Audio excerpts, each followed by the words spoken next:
Bonjour les amis, bonsoir, bienvenue sur ce stream. J'espère que vous allez bien. Toujours pas de son? C'est parfait. Ah, là il y a du son. Voilà, nickel. J'espère que vous allez bien les amis. Aujourd'hui, on a un stream dans les locaux de la France Insoumise. Je suis avec un invité de marque ce soir, Louis Boyard. On va parler de son parcours, on va parler un petit peu de l'actualité de la semaine avec ce qui se passe en Palestine, la manifestation de demain qui va commencer sur Paris, mais aussi dans toute la France. Il me semble qu'il y a 500 associations dans cette manifestation. On va parler aussi de son parcours personnel, son engagement. C'est loisir aussi. Moi, je veux toujours savoir, les députés, qu'est-ce qu'ils aiment faire de leur temps libre. On aura l'occasion, mais pour le moment, on va le présenter. Bonjour Louis Boyard. Salut. Est-ce que ça va? Bah écoute, ça va super. Ah, je suis trop content de ta ressort. Je suis content de faire ce stream aussi. Qu'est-ce que ça fait aujourd'hui? Dis-moi un peu ta journée. Écoute, ce matin, qu'est-ce que j'ai fait? J'ai bossé un peu, parce qu'en ce moment, il y a des sujets qu'on bosse à l'Assemblée. Donc, je t'en parlais tout à l'heure sur la question de la démographie. Et il y a une commission d'enquête aussi qui se lance à l'Assemblée nationale sur les licenciements, les plans économiques qui ont eu lieu, les dizaines de milliers, centaines de milliers d'emplois qui ont été détruits en France et les 300 000 emplois qui vont être détruits bientôt. Donc une commission d'enquête dans laquelle on va avoir tous les ministres de l'économie, ministres du travail, les PDG qui vont passer un par un. Ouais. Et donc du coup, je travaillais pour savoir comment je vais les cuisiner. Je choisissais mes ingrédients. Alors le son plus fort. Est-ce que tout va bien les gars pour le son ou pas? Je suis trop proche. On essaie de voir un petit peu les gars. Les micros. Mon son, c'est bon ou pas? J'ai pas le chat devant. Donc Là, pour l'instant, ils me disent que c'est bon, okay. Tout va bien. Si c'est bon. Faut juste que Louis doit se rapprocher un petit peu du micro. Ok. Alors, la vérité, en fait, ces micros, ils servent pas à grand chose. Ils sont juste là pour le décor. C'est pour la déco. Mais normalement, la régie, elle s'en occupe. On leur fait confiance. On lui fait confiance. Mais continuez de dire dans le chat, on s'adapte. Alors. Monsieur Louis, est-ce que je peux te tutoyer déjà? Bien sûr, pas de souci. À seulement 24 ans, tu es l'un des plus jeunes députés de l'Assemblée nationale. Qu'est-ce qui t'a amené à t'engager? Quel a été le déclic pour te dire, vas-y, j'y vais, je rentre dans la danse? En fait, la politique, j'ai pas choisi d'y entrer. C'est la politique qui a choisi d'entrer dans ma vie. En fait, à l'origine, j'étais dans un lycée qui s'appelait le lycée Georges Brassens, qui avait la réputation d'être l'un des pires lycées du Val-de-Marne. En gros, le lycée, il est déjà en dessous d'un couloir aérien. Enfin, tu vois, ma circonscription, ma ville et tout, elle est vraiment en dessous de la piste d'atterrissage et de décollage de l'aéroport d'Orly. Donc déjà, tu as le bruit des avions et la pollution des avions. On était à côté d'une décharge, on était d'une déchetterie, on était à côté d'un grand axe routier, d'une zone Céveso, on était construit sur une ancienne sablière en zone inondable. Ah, le lycée, donc, quand tu as des inondations, hop, tu as un trou dans la cour, t'avais des rats, tu avais le plafond qui nous tombait dessus, et il y avait un truc qu'on était censé pas avoir, c'était de l'amiante. Et sauf qu'à un moment, bam, il y a de l'amiante qui tombe au milieu d'une salle de classe. Donc à ce moment-là, j'ai je crois 16-17 ans. T'as assisté à cette scène? Hein? T'as assisté à cette scène? J'étais pas dans la classe, mais par contre, tu penses bien, ça on a parlé dans tout le lycée. Et donc du coup, à ce moment-là, j'avais des amis à moi et on en discutait. Et on se dit, là, les amis, on ne se fait pas respecter. Et donc du coup, on a décidé de monter un syndicat lycéen en disant, on demande juste à pas avoir à respirer. Pour l'info, l'amiante, quand tu la respires, plus tard, tu peux avoir 30-40 ans plus tard un cancer. Okay. Et on disait, franchement, on demande juste au moins à pas avoir un cancer en allant au lycée, quoi. Et donc du coup, on a fait des pétitions, on a fait des manifestations, ça n'avait pas fonctionné. Et donc du coup, on a bloqué le lycée et on a appelé les profs et les parents à nous rejoindre. Et donc avec les élèves, avec les profs, avec les parents, pendant 4-5 mois, on a bloqué le lycée. Voilà, il n'y avait plus de cours. Qui gérait la région à cette époque? C'est Pécresse, mais c'était toujours Valérie Pécresse. Et donc t'étais remonté contre elle. Mais j'ai commencé contre elle. Et en gros, après 4-5 mois de combat, on a obtenu la reconstruction du collège et du lycée. Et du coup, j'ai 17 ans et je me dis, mais en fait, à 17 ans, t'as pas le droit de voter. Par contre, si jamais tu te bats, t'es capable de réussir à faire plier une présidente de région. Et d'ailleurs, pour l'anecdote, quand il y a eu l'inauguration du lycée, on invite le député, mais le député il avait changé et donc c'était moi le député pour l'inauguration. Ok. La presse était dégoûtée. C'était incroyable. Et après ça ensuite, dans le syndicat dans lequel j'étais, on m'a appelé, on m'a dit écoute, continue de te battre, là il y a Parcoursup qui arrive, va au manif. Et donc du coup j'ai été au manif. En allant au manif, du coup j'ai rencontré des militantes féministes qui m'ont expliqué ce qu'était le patriarcat. J'ai rencontré des militants écolos, des militants antiracistes, et tout ça m'a forgé une culture politique qui m'a fait me dire, mais en fait, t'as pas que les questions d'égalité scolaire, t'as 1000 sujets sur lesquels il faut s'engager, et du coup, j'ai pas arrêté, quoi. On va dire que c'est à cause de l'amiante que tu t'es engagé, parce que si le lycée il était propre, etc., ton destin il aurait été différent, en vrai. Totalement, il aurait été totalement différent. Et c'est pour ça que je dis, c'est pas moi qui ai choisi la politique, c'est un peu la politique qui est venue à ma vie, et franchement, je le regrette pas, vraiment. Ok. Comment justement, à 24 ans, tu vis cette expérience dans l'Assemblée nationale avec un groupe aussi nombreux que le RN, les macronistes, etc., et vous mettre des bâtons dans les roues. Toi, comment tu peux le supporter à ton jeune âge? En fait, quand tu arrives à l'Assemblée nationale, déjà, premièrement, tu as un truc où tu te poses forcément la question de ta légitimité. Parce que la moyenne d'âge de l'Assemblée, je crois, c'est autour de 40 ans, et je fais grandement baisser la moyenne d'âge de l'Assemblée. Et en fait, quand tu arrives là-bas, on te regarde de haut. Je vous raconte des anecdotes parce que le stream, il est fait pour. Je vais vous raconter l'anecdote du bureau. Je l'ai raconté dans les journaux, mais pas en stream. En gros, ce qui s'est passé, c'est qu'au moment où il y a l'attribution des bureaux à l'Assemblée, moi, je suis trop content. J'ai mon premier bureau et tout. J'arrive, je rentre dans mon bureau et je vois, il y a une dame qui est assise dans mon fauteuil. Je dis bonjour madame, qui vous êtes? Elle s'appelle Monique Iborra, c'est la doyenne des députés macronistes. Et elle me dit voilà, c'est mon bureau, donc non, tu vas pas le prendre. Je lui dis écoutez madame, je sais que vous me dites que ça fait 10 ans que vous êtes dans votre bureau, mais en fait là moi on me l'a attribué, c'est mon bureau. Donc, je lui ai dit écoutez voilà ce qu'on va. Elle m'a dit j'ai envoyé un courrier à Yael Braun-Pivet. J'ai fait écoutez voilà ce qu'on va faire. Il y a 2 pièces. Vous me laissez une pièce parce que moi j'ai des collaborateurs, ils ont le droit à des bonnes conditions de travail. Vous gardez une pièce, le temps que le truc soit tranché et après ça fonctionne. Et elle a dit non, ça ne passera pas comme ça. Donc du coup le lendemain j'arrive avec un journaliste de France Info qui voulait faire une interview et je me pose dans son bureau en disant écoute si jamais tu veux dire non, il va y avoir un journaliste et on verra si jamais tu assumes.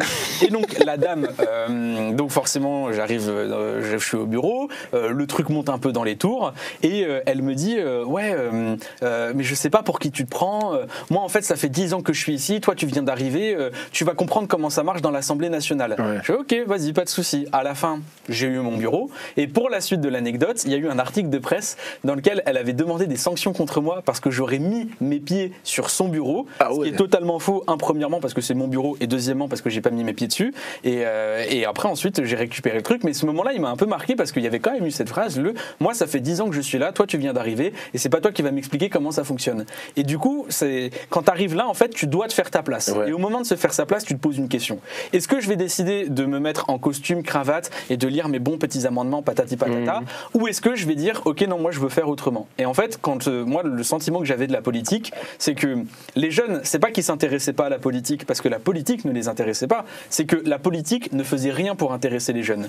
Et donc du coup, on a commencé à faire les TikTok et donc au début, on m'appelait le député TikTok, mais même les journalistes, ils disaient mais lui c'est pas un vrai député, c'est juste un influenceur des réseaux sociaux. Et il y en a d'autres qui font des TikTok en plus. Mais aujourd'hui, tu regardes un Bruno Retailleau, il fait exactement ce que nous on fait. C'est-à-dire que tu prends un extrait de discours à l'Assemblée nationale, tu mets une musique, tu mets les 2-3 petits mots qui défilent. C'était pas évident à l'époque et j'ai été beaucoup critiqué pour ça. Et aujourd'hui, ils le font tous. Donc ça critique, mais ça clique.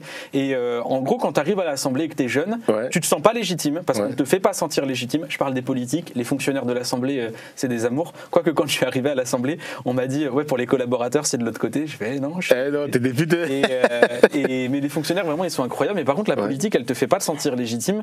Et je mets juste une exception. Pour le coup la France Insoumise, eux ils ont été vraiment carrés parce qu'il faut imaginer ce que c'est. T'as un petit de 21 ans qui vient d'arriver. Tu sais qu'il a fait des manifestations, qu'il a fait quelques trucs. Mais pour le coup la France Insoumise elle m'a toujours fait confiance. J'ai jamais été, on n'est jamais venu me voir en disant ça c'est trop pas assez. Ils m'ont dit allez assume tes choix. T'es un homme politique donc maintenant t'assumes tes choix. Et donc du coup faire de la politique à l'Assemblée nationale quand t'es jeune, forcément c'est subir beaucoup de paternalisme. Mais faire de la politique quand t'es jeune et que t'es à la France Insoumise, c'est le rêve. Est-ce que dans l'Assemblée nationale tu ressens un climat plus tendu, plus violent? Parce que là avec la dissolution il y a encore plus de députés RN par exemple. Comment ça se passe l'ambiance? C'est difficile. En dehors même de l'hémicycle, dans les couloirs, etc. C'est difficile parce que moi, je parle pas au RN quoi. Je leur ai dit, il y en a qui ont essayé de sympathiser au début du mandat. J'ai dit mais pourquoi tu me parles? Exemple. Genre, par exemple, je sais pas moi, t'es dans le couloir et tu croises, je sais pas moi, Sébastien Chenu. C'est quoi ça fait un clin d'œil, ça serre la main, y a rien, ça baisse la tête ou ça? T'es comme ça avec ton téléphone genre. T'es dans ton couloir, je suis dans mon couloir et tu me parles pas. Voilà, c'est comme ça que ça se passe. Mais parce que je ne veux pas leur parler à ces gens. En fait, non seulement je veux pas leur parler parce que je trouve que humainement ce sont des gens qui sont odieux, mais en plus de ça, dans ma circonscription, j'ai des gens qui sont quotidiennement insultés par ces gens-là. Par respect. Bien sûr. Par respect pour la République, par respect pour la France, par respect pour les valeurs de mon pays, je ne parle pas à ces gens-là. Je ne vais pas sympathiser avec ces gens-là. Et après, les macronistes, bah écoute, t'en as avec qui ça se passe pas, mais il y a 2 ou 3 macronistes avec qui je m'entends. J'arrive à discuter, on se taquine, c'est assez cordial. Mais par contre, il y a des moments où quand ils font n'importe quoi, je leur dis, en fait, à peu près tout le temps. Et donc du coup, à la fois, parfois, tu vois, quand tu as du travail législatif, qu'il faut se mettre d'accord sur des amendements, des réécritures, ok, tu le fais. Moi, je le fais pas avec le RN, par contre. Avec les autres, on arrive à discuter. Mais en ce moment, l'ambiance à l'Assemblée nationale, elle est un peu morne. Parce qu'en fait, quand nous, on est arrivé à l'Assemblée, c'était l'instabilité. Pour le coup, on était dans une instabilité qui était permanente. Là, aujourd'hui, du fait que le PS et le RN aient décidé de soutenir le gouvernement en refusant de le censurer, on est dans une période de stabilité. Mais ça va pas durer. Moi, Bayrou, je lui donne pas 2-3 mois. Donc du coup, on revient sur la censure là, on va les censurer. Ça revient ça. Nous, on a un objectif politique et on se l'est fixé. On va destituer Macron et faire tomber Bayrou. C'est notre quête et on va y arriver. Vous avez un point commun avec Sébastien Chenu. Tu vois pas? Non. Vous avez fait une même émission. Ah. Tu vois qui c'est? Chenu, je vois qui c'est. Non mais Sam Zira. Sam Zira. T'avais fait une émission, voilà, c'est ça. Ah ouais.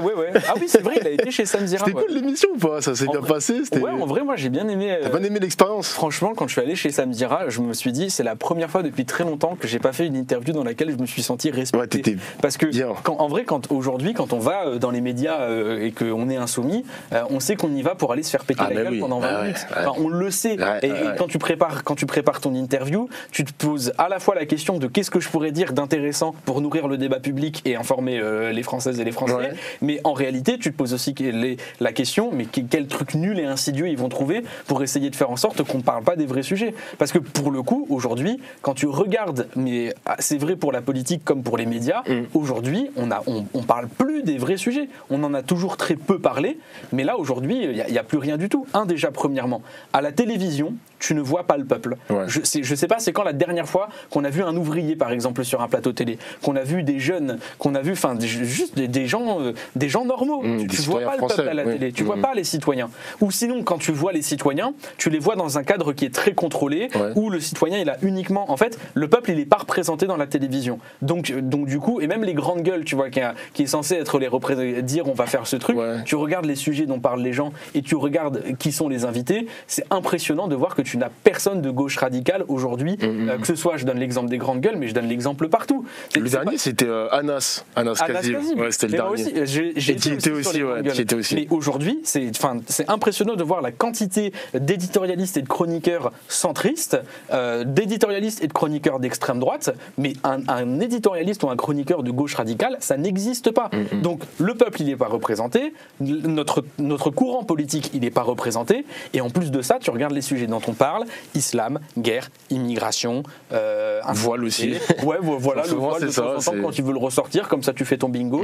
Et par exemple, les débats sur le voile, on les a tout le temps. Et en fait, les débats sur le voile, je me faisais la réflexion. On va en parler tout à l'heure, le voile. On peut en parler. On va avoir un gros thème sur ça tout à l'heure. Est-ce que, alors, comment tu te vois dans les 10 prochaines années? J'en ai aucune idée. T'en as aucune idée. C'est imprévisible la politique au final. C'est totalement imprévisible. Je me suis, en fait, j'ai aussi un truc qui me fait un peu peur par rapport à ça, c'est que je suis arrivé en politique à 21 ans. Et donc du coup, il y a un monde qui existe où je fais de la politique toute ma vie. Ça peut exister, mais j'ai peur en faisant de la politique toute ma vie d'à la fin finir comme les autres. On comprend tout ce que je veux dire quand je dis comme les autres. et en même temps, pour le coup, j'ai une chance qui est énorme. J'ai envie de changer les choses. J'ai le sentiment que les choses bougent, qu'on arrive à faire des choses. Et donc du coup c'est juste trop incroyable quoi. Donc j'essaie de trouver le bon équilibre, et dans 10 ans je sais pas. Par contre je me suis dit ok, le vrai moment où tu devras te poser la question de est-ce que tu arrêtes ou est-ce que tu continues, c'est le moment où on fera la 6ème République. Moi l'objectif que je me suis fixé, c'est on fait la révolution citoyenne, on fait la 6ème République, et à partir de ce moment là je me demande est-ce que tu dis t'as terminé le jeu et je maintenant, me dis est-ce que t'as terminé le jeu, est-ce que t'es encore utile à la cause, parce que pour le coup parfois il faut aussi laisser la place. Donc je pense que c'est à ce moment là que que je me poserai la question et ça va venir très bientôt. Ok. Tout à l'heure, tu parlais de l'amiante, c'est ce qui t'a fait un peu rentrer en politique. Mais si tout se passait bien, si tu n'avais pas été député, qu'est-ce que tu aurais fait dans la vie? Je pense que j'aurais été avocat pénaliste. C'est ce que j'aimerais faire. J'adorerais être avocat, ouais. J'adore les grandes plaidoiries du barreau, j'adore les tribunaux, vu la quantité de procès qu'on me colle sur le dos, j'y vais de temps en temps. Et moi, j'aimerais être avocat, ouais. Mais c'est toujours aussi cette idée de se dire, de vouloir être utile. Ouais. Moi, je crois que si jamais on est sur cette terre, il faut bien en trouver une raison. Et pour moi, c'est d'essayer d'être utile, de faire œuvre utile au nom de l'intérêt général. Et ça, c'est ce que je ferai toute ma vie, j'en suis certain. Et donc, du coup, avocat, je trouve que c'est quelque chose qui est utile. Faut que tu regardes Daredevil. Hein? Je sais pas si tu connais Daredevil. Si, je connais, mais j'ai pas vu la série. La série? La dernière série qui sort sur Disney+, là. Vas-y, je vais la regarder, avec grand plaisir. En tout cas, c'est sur le super-héros, mais c'est plus sur le côté plaidoirie, avocat, etc. Et tu te dis, putain, c'est pas mal le métier. Hein. Franchement, ça a l'air sympa, avocat.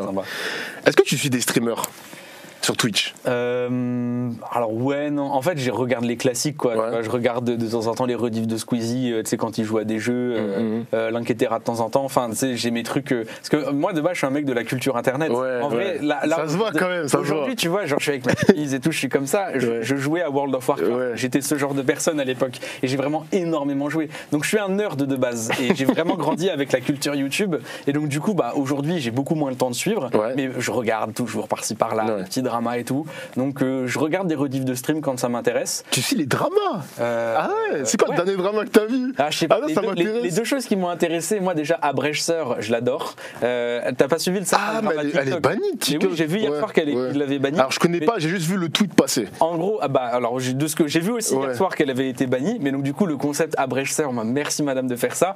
Et après aussi tous les dramas autour de Chloé Gervais, moi j'ai trouvé ça aberrant, tu vois. Ah, j'ai vu ça ce matin, elle a porté plainte. Ouais, elle a porté plainte contre le fameux Cops Détail.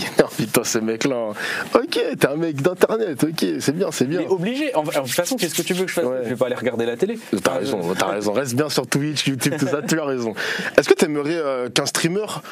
Quel streamer t'aurais aimé qui t'invite pour discuter, échanger et même jouer? T'as forcément un petit streamer comme ça. Alors là, pour le coup, tu me poses un peu une colle. Ouais. Moi, ce que j'aimerais beaucoup faire Hugo Décrypte. Je trouve que Hugo Décrypte, je trouve qu'il y a je suis très content de ce qu'il fait. Enfin, je suis heureux que ce truc existe parce que moi, quand j'arrive, je me dis comment est-ce que tu vas faire pour faire en sorte que la politique, elle intéresse les jeunes. Lui, il s'est dit, ok, moi, je suis journaliste, comment je vais faire pour que l'actualité, le journalisme intéresse les jeunes? Il l'a fait en reprenant totalement les codes d'Internet. J'aimerais qu'il ait une ligne éditoriale un peu plus à gauche. Mais ne partage pas des clins d'œil avec Macron. Mais non, mais pour le coup, moi j'ai beaucoup d'estime pour son boulot et j'aimerais bien le faire. Vraiment, j'aimerais beaucoup faire des choses avec lui.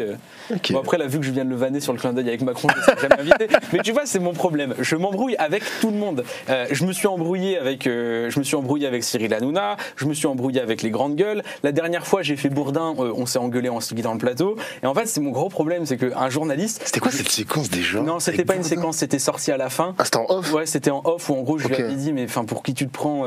Enfin franchement un type. Non mais pour le coup il y a des journalistes et Jean-Jacques Bourdin est l'incarnation de ça. C'est-à-dire que c'est des gens que t'as jamais vus sur le terrain. Ce sont des gens qui ne vont plus sur le terrain. Ce sont des gens qui passent leur temps à raconter une France dans laquelle ils ne vivent pas, qu'ils n'ont jamais connue et qu'ils ne connaissent pas. Et ces gens restent assis sur leur grand fauteuil. Et quand t'as des politiques qui sont en face d'eux, ils se permettent de donner des leçons alors que ces gens ils ont jamais rien fait d'utile dans leur vie. Donc moi Jean-Jacques Bourdin qui est d'un paternalisme, enfin c'est un type que je peux pas me voir. Et donc oui, je lui ai dit mais en fait c'était bien beau à me donner des leçons, mais toi qu'est-ce que tu fais pour essayer de changer les choses? Absolument rien. Donc un petit off comme ça. Caniveau. Ça se voit que t'as des anecdotes toi, ça se voit sur les journalistes tout ça. D'ailleurs il me faisait rire Jean-Jacques Bourdin, il disait ouais Louis Boyard c'est un guignol, je ne l'inviterai jamais plus. Alors que j'avais genre 3-4 messages de lui qui m'invitait, je le calculais pas. D'autres, et d'ailleurs il m'avait réinvité et franchement bon là j'ai plus envie d'y aller. En plus vu ce que je viens de dire, je serai plus jamais invité. C'est vraiment un stream où je me donne faire que des hops. Je te jure. Comment tu vois l'évolution des médias justement et des influenceurs dans le débat politique? On voit maintenant qu'il y a une multiplication aussi des streamers, influenceurs qui parlent politique. Je pense à Dany Eraz, Lazawa Prod. Il y a moi aussi, il y a moi, il y a d'autres, il y a Hugo Décrypte comme tu le dis si bien. C'est une bonne chose pour vous?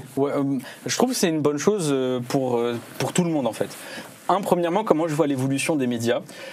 On a 9 milliardaires qui possèdent 90% de la presse et qui ont choisi de faire gagner l'extrême droite. Je pèse mes mots. Ce sont des médias qui ont choisi de ne mettre à l'ordre du jour du débat politique que des thèmes qui sont faits pour faire gagner l'extrême droite. Aussi parce qu'ils se sentent menacés. En fait, les gens ils demandent souvent, mais je ne comprends pas pourquoi est-ce que rien n'avance ou pourquoi les choses sont bloquées. En fait, il faut comprendre que le capital a toujours usé de tout son pouvoir pour influencer sur la démocratie et limiter le pouvoir d'intervention du peuple, parce que l'intérêt du peuple et du capital n'est certainement pas le même. Et à l'époque, il y avait quand même un certain respect des règles. Par exemple, tu vois, à l'époque, quand tu faisais des manifestations à plusieurs millions de personnes, que tu faisais des grèves pour faire reculer une réforme des retraites, normalement, il y avait un gouvernement qui reculait, voire même un gouvernement qui tombait. On l'a fait pour le mouvement des retraites, il ne recule plus. Normalement, quand tu as un mouvement des Gilets jaunes, enfin, c'est historique ce qui s'est passé. Hein, c'est censé changer des institutions très profondément. Là, ils n'ont rien cédé sur le mouvement des Gilets jaunes. En fait, à chaque et même aujourd'hui, quand tu gagnes une élection, ils ne te donnent pas le pouvoir. Et donc, le capital, il se sent acculé parce que tu as la France insoumise qui existe, qui est en pointe, qui gagne les élections, parce qu'il y a des manifestations, parce que les gens ils sont informés, parce que les gens ils se laissent pas faire. Et pour le coup, même pour la petite bourgeoisie médiatique, ils me le disent, hein, ils sont France insoumise leurs gosses. Et combien de députés macronistes viennent me dire ça m'énerve, mes gosses ils t'aiment bien. C'est incroyable ça. Ils se sentent menacés. Ils se sentent menacés parce que non seulement on a retrouvé une vraie gauche, mais en plus cette gauche elle est suivie par la jeunesse et par les milieux populaires. Donc la caste politique et le capital se sentent menacés. Donc ils ne reculent plus et ils ne jouent plus les règles du jeu. Et ce qui se passe dans les médias, c'est truquer les règles du jeu. Parce que il y a plein. On va en parler justement, c'est la prochaine question. Ça va m'intéresser sur ton sujet, mais je te laisse terminer. Excuse-moi. Pour le coup, par exemple, comment est-ce qu'il est possible qu'on ne parle pas du dérèglement climatique? C'est comme là où il y a eu une actualité il y a un mois. Structurellement, on vient de dépasser les 1,5 degrés. Structurellement, on ne respectera pas les accords de Paris.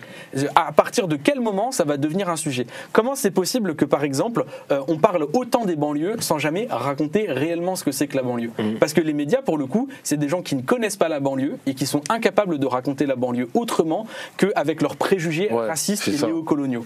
Alors que moi, par exemple, là, tu me demandais ce que je faisais dans ma journée. Tout à l'heure, j'étais dans une école élémentaire de REP+, qui s'appelle Condorcet, à Villeneuve-Saint-Georges. Là-bas, j'ai fait une petite interview avec les petits. Après, on a fait une partie d'échecs. Tous les CM1 et tous les CM2 savaient jouer aux échecs. Et toi? J'ai joué et pour le coup, ils m'ont mangé ma dame. J'étais choqué. Et tu vois, moi, j'ai pas toujours été dans le Val-de-Marne. J'ai été en Vendée à l'époque. J'étais en Vendée, j'ai beaucoup bougé, mais j'étais en Vendée. Et quand on m'a dit tu vas déménager en banlieue, ce que je connaissais de la banlieue, c'était que ce que la télé m'en avait raconté. C'était les enquêtes d'action, c'était les JT de TF1. Et donc, quand je suis arrivé là-bas, je me suis dit, oula, attention, c'est la banlieue. Et quand tu découvres réellement ce qui se passe à l'intérieur, mais tu dis, mais comment on a pu me raconter un tel flot de conneries sur ce que c'est que réellement? Et en fait, aujourd'hui, les médias, ils sont pas faits pour aider à penser, ils sont pas faits pour informer, ils sont faits pour empêcher de penser. Le meilleur conseil que je peux donner aux gens, c'est éteignez la télévision et convainquez les gens d'éteindre la télévision. Il a raison. Et par contre, à côté, heureusement qu'on a des gens comme toi, des gens comme Hugo Décrypte, comme beaucoup d'autres, qui eux font de la vraie information, ou en tout cas, on a une pluralité. Parce qu'à la limite, si jamais tu veux aller suivre un influenceur libéral, va suivre ton influenceur libéral. Si tu veux suivre un influenceur de gauche, va suivre un influenceur de gauche. Mais au moins, déjà dans ce milieu, on a du pluralisme. Pourquoi? Parce qu'on a une liberté qu'on n'a pas dans les médias. Est-ce que pour toi, l'extrême droite dirige un peu le narratif en France? Je m'explique. Tout à l'heure, tu parlais du voile. Par exemple, la semaine dernière, le lundi, on a la sphère Bolloré, on l'appelait comme ça, qui parlait du voile, et du coup, tous les médias d'extrême droite, CNews, TPMP, etc., ont fait un sujet. Et ça a été repris ensuite par France Télévisions, par BFM, etc. Est-ce que pour toi, c'est vraiment eux qui dirigent le ton en France? Et c'est réfléchi pour. Il faut vraiment mesurer que Vincent Bolloré, il l'a dit, il est ici pour mener un combat civilisationnel. Il l'a dit au directeur de Challenge. Il y a une méthode Bolloré. Bolloré, il essaie de maîtriser tous les canaux d'information, et la méthode, c'est toujours la même. Quand il veut faire monter un sujet, d'abord, il y a un sondage qui sort. Ce sondage, il sort de l'Institut CSA. L'Institut CSA est un institut de sondage qui est possédé par Vincent Bolloré. Ce sondage, il est ensuite repris par le JDD. Une fois qu'il est repris par le JDD, vous avez CNews qui dit, le journal, le JDD est en train de parler du sondage du CSA. Ils se font des passes, ils sont en train de dire ça. Et ensuite, tu as CNews qui diffuse des extraits. Ces extraits, ensuite, ils sont relayés sur les réseaux sociaux. Et ces réseaux sociaux sont infestés de bots. Tout le monde sait qu'aujourd'hui, les réseaux sociaux, notamment Twitter, sont infestés infesté de bots. Et c'est vraiment, je vous invite vraiment à re-regarder l'extrait qu'il y a eu sur Prisca Thévenot, qui était rentré de son voyage en Israël et qui avait été menacé. Je lui souhaite pas d'être menacé. Nous le sommes quotidiennement et j'aimerais bien la même indignation. Et dans cette interview, le journaliste de CNews, il dit « Madame Thévenot, est-ce que quelqu'un d'autre a parlé de ce qui vous est arrivé ?»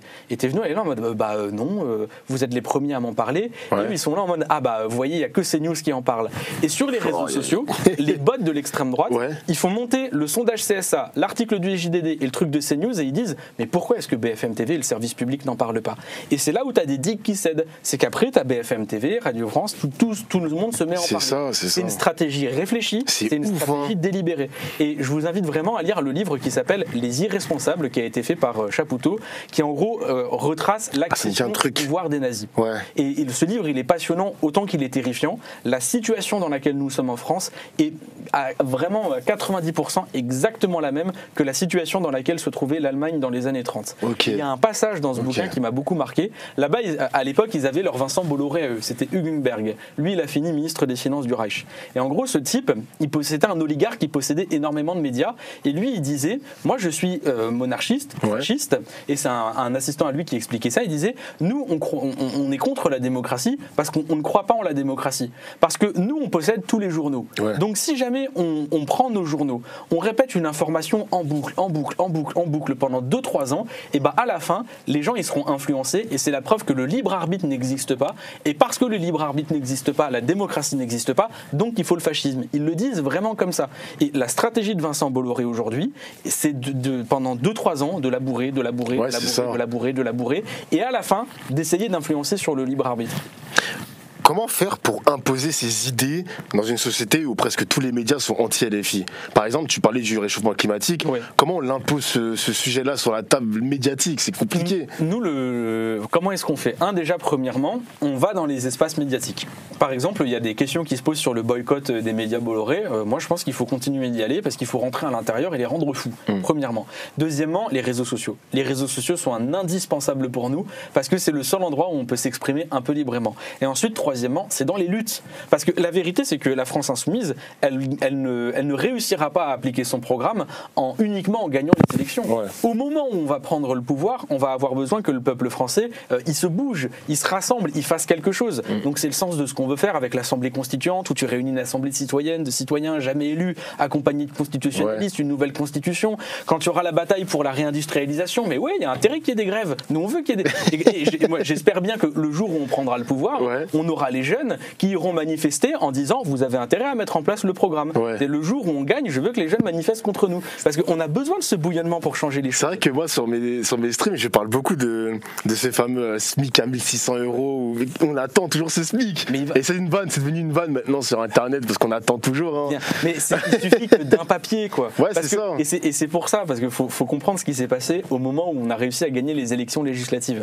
En gros, et je crois que c'était Le Monde qui avait raconté ce passage, où en gros Macron, il voit qu'il est dans une mauvaise situation parce qu'on est arrivé en tête. Il se dit je suis pas un démocrate, mais quand même, il faut que je fasse quelque chose. Il peut pas nommer Lucie Castet. Pourquoi ? Parce qu'il sait que si jamais il nomme Lucie Castet, elle arrive, SMIC 1600 €, reconnaissance de l'État de Palestine, abrogation de la réforme des retraites. On signe des décrets. T'imagines les Françaises et les Français le matin qui se lèvent, qui allument leur télévision, waouh, pour la première fois, la politique m'a apporté une bonne nouvelle. Et 3 jours plus tard, ces gens, ensuite, ils vont essayer d'aller censurer Lucie Castet. Donc, il ne peut pas le faire parce qu'il a trop peur des décrets. Parce qu'il sait très bien qu'à la fin, on ne tombera pas sur une censure. Donc, du coup, il s'était dit, il faut que je trouve un équilibre. Il avait songé à nommer Bernard Cazeneuve. Sauf qu'au moment où il songe à nommer Bernard Cazeneuve, il y a Bernard Arnault qui l'appelle et qui lui dit, même Bernard Cazeneuve, c'est trop. Nous, on l'aurait censuré. C'est vrai ça. Bien sûr. Le truc de Bernard Arnault. Même là, il lui dit c'est trop. Et c'est pour ça que tu te retrouves dans une situation aberrante où la gauche arrive en tête et tu te retrouves avec Michel Barnier. Mais pourquoi ? Parce que aujourd'hui, on n'est pas dans une démocratie. C'est chaud de dire ça, non ? Non, c'est pas chaud de dire ça. Moi, je l'assume. Il y a des gens qui vont me dire, tu peux pas dire qu'on n'est pas dans une démocratie. Va voir ce que c'est en Russie, va voir ce que c'est en Corée du Nord. Vous voyez à quoi est-ce que vous comparez la France ? La République française, vous la comparez à la Russie, à la Corée du Nord pour vous tester? On est la République française, on a une haute estime de nous. Donc en République française, c'est le peuple qui a le pouvoir. Quand le peuple il veut pas de la réforme des retraites, alors le peuple il n'a pas la réforme des retraites. Quand le peuple il veut un gouvernement de gauche, alors le peuple il a un gouvernement de gauche. Et le peuple il veut pas avoir 9 milliardaires qui possèdent 90% des médias et qui mettent à l'ordre du jour des sujets qui sont faits pour diviser les Français. On n'a pas une véritable démocratie à partir du moment où la souveraineté du peuple n'est pas respectée quand il vote, à partir du moment où le peuple n'a pas le contrôle sur l'information sur laquelle il se base pour pouvoir aller voter, sur laquelle surtout on n'a même plus vraiment la liberté de manifester. Et à toutes les personnes qui pour dire si la France est une démocratie, regardez ce qui se passe en Iran, regardez ce qui se passe en Russie, regardez ce qui se passe en Corée du Nord, vous n'êtes pas des patriotes. Voilà, vous n'êtes pas des patriotes parce que quand vous avez en estime votre pays, vous vous comparez à ce qui se fait de mieux. Et quand on se compare à ce qui se fait de mieux, la France aujourd'hui n'est pas la démocratie à laquelle elle aspire être. Et la 6ème République va résoudre le problème. Tu parlais de l'âge de la retraite, 62 ans, c'est enterré là, j'ai vu ça. Le conclave, le fameux conclave. Ça c'était génial. Et pour le coup, on n'en a pas assez parlé. Mais on a quand même le Parti Socialiste qui dit... Ils se sont fait douiller au final. Mais c'est pas le Parti Socialiste qui s'est fait douiller, ça change rien à leur vie, c'est les Françaises et les Français. Ouais, c'est vrai aussi, c'est vrai. Par rapport à la promesse de Bayrou, etc. Faut mesurer ce qui s'est passé. Au moment où on arrive en tête des élections, et au moment où ils décident de nommer M. Barnier, à partir de ce moment-là, il fallait constamment être sur la ligne de front de il y a une ligne rouge qu'on ne dépasse pas, on ne joue pas avec la démocratie et on respecte le vote des Français. Barnier, il a été censuré, tant mieux. Et ensuite arrive Bayrou. Pourquoi est-ce que le PS a changé de ligne ? Pourquoi est-ce que le PS a changé de ligne? Ils disent, Olivier Faure, je l'ai entendu dire, on a un accord écrit avec Bayrou. Je veux voir cet accord écrit. Il y a des insoumis et des insoumises qui ont voté pour vous. On veut voir cet accord écrit. Et pour le coup, dans cet accord écrit, j'espère que vous avez mis le retour à la retraite à 62 ans. J'espère que vous avez poussé vers les 60 ans, comme c'est marqué dans le programme sur lequel vous avez été élu. Mais là, la preuve en est que vous vous êtes fait enfler. Alors maintenant, pourquoi il est temps de censurer ce gouvernement? Parce que surtout, pendant que ce gouvernement y reste, l'inflation ça continue, l'école continue de se péter la gueule, l'hôpital public j'en parle même pas, le dérèglement climatique on n'avance pas, et aujourd'hui on a un monsieur Retailleau qui cherche à être plus d'extrême droite que l'extrême droite elle-même. Il y a toutes les raisons du monde qui poussent à censurer. Alors là maintenant le Parti Socialiste on leur dit, ou vous revenez à la gauche, ou sinon vous allez faire vos tambouilles avec Macron. Mais là, pour le coup, vous n'avez plus aucune excuse qui justifie le fait de ne pas respecter la parole que vous avez donnée à vos électeurs, qui est celle que vous ferez tout pour appliquer le programme sur lequel vous avez été élu. Est-ce que Lucie Castet, c'est toujours votre choix ou... Ça fait longtemps que je ne l'ai plus vu. Actuellement, bien, nous, ce qu'on a dit, c'est qu'on veut Lucie Castet Première ministre. Si jamais on se retrouve à avoir une nouvelle censure et elle va tomber bientôt, nous, on continue de proposer Lucie Castet Première ministre. Mais pour le coup, le PS, c'est toujours son cas on ne sait pas. Le PS, il veut même pas censurer pour essayer d'avoir Lucie Castet Première ministre une chose après l'autre, et la première, ils sont pas capables de la faire. Après, le deuxième sujet, c'est qu'en réalité, Macron, il l'a déjà dit, il nommera pas Lucie Castet. Alors maintenant, si jamais on se retrouve à avoir un président de la République qui dit, il avait dit au Conseil constitutionnel, il est de mon devoir de tenir compte du résultat des élections. Non, tu dois pas tenir compte des résultats des élections. Tu appliques le résultat des élections. Tu es le serviteur du peuple français. Donc, quand on a un président de la République qui est dans cette posture, si on est démocrate, si on est républicain, on le destitue. Donc, si on veut aller jusqu'au bout de la chose, si on n'a pas Lucie Castet Première ministre, alors on destitue Macron. Mais alors là, malheureusement, pour le coup, faut aller interroger le Parti Socialiste sur le sujet, parce que c'est incompréhensible. C'est quoi ça date de quand ton dernier SMS avec un membre du Parti Socialiste? Avec qui en plus? Est-ce que tu veux nous dire ou pas? J'avais proposé... Le dernier SMS. Alors pour le coup, moi je parle pas beaucoup aux sauces, mais un jour j'avais proposé, et je le referai pas au vu de la posture dans laquelle il est, on pourrait en faire un débat, mais au début j'avais proposé à Olivier Faure de faire un meeting Faure-Boyard. Alors du coup, là on pourrait faire un meeting ensemble afin qu'il puisse exprimer ses positions. J'adorerais, mais voilà, c'était ma dernière interaction. Ça date de quand ça? Je vais refaire la vanne dans les couloirs il n'y a pas longtemps. Les jeunes s'informent de moins en moins via les médias classiques.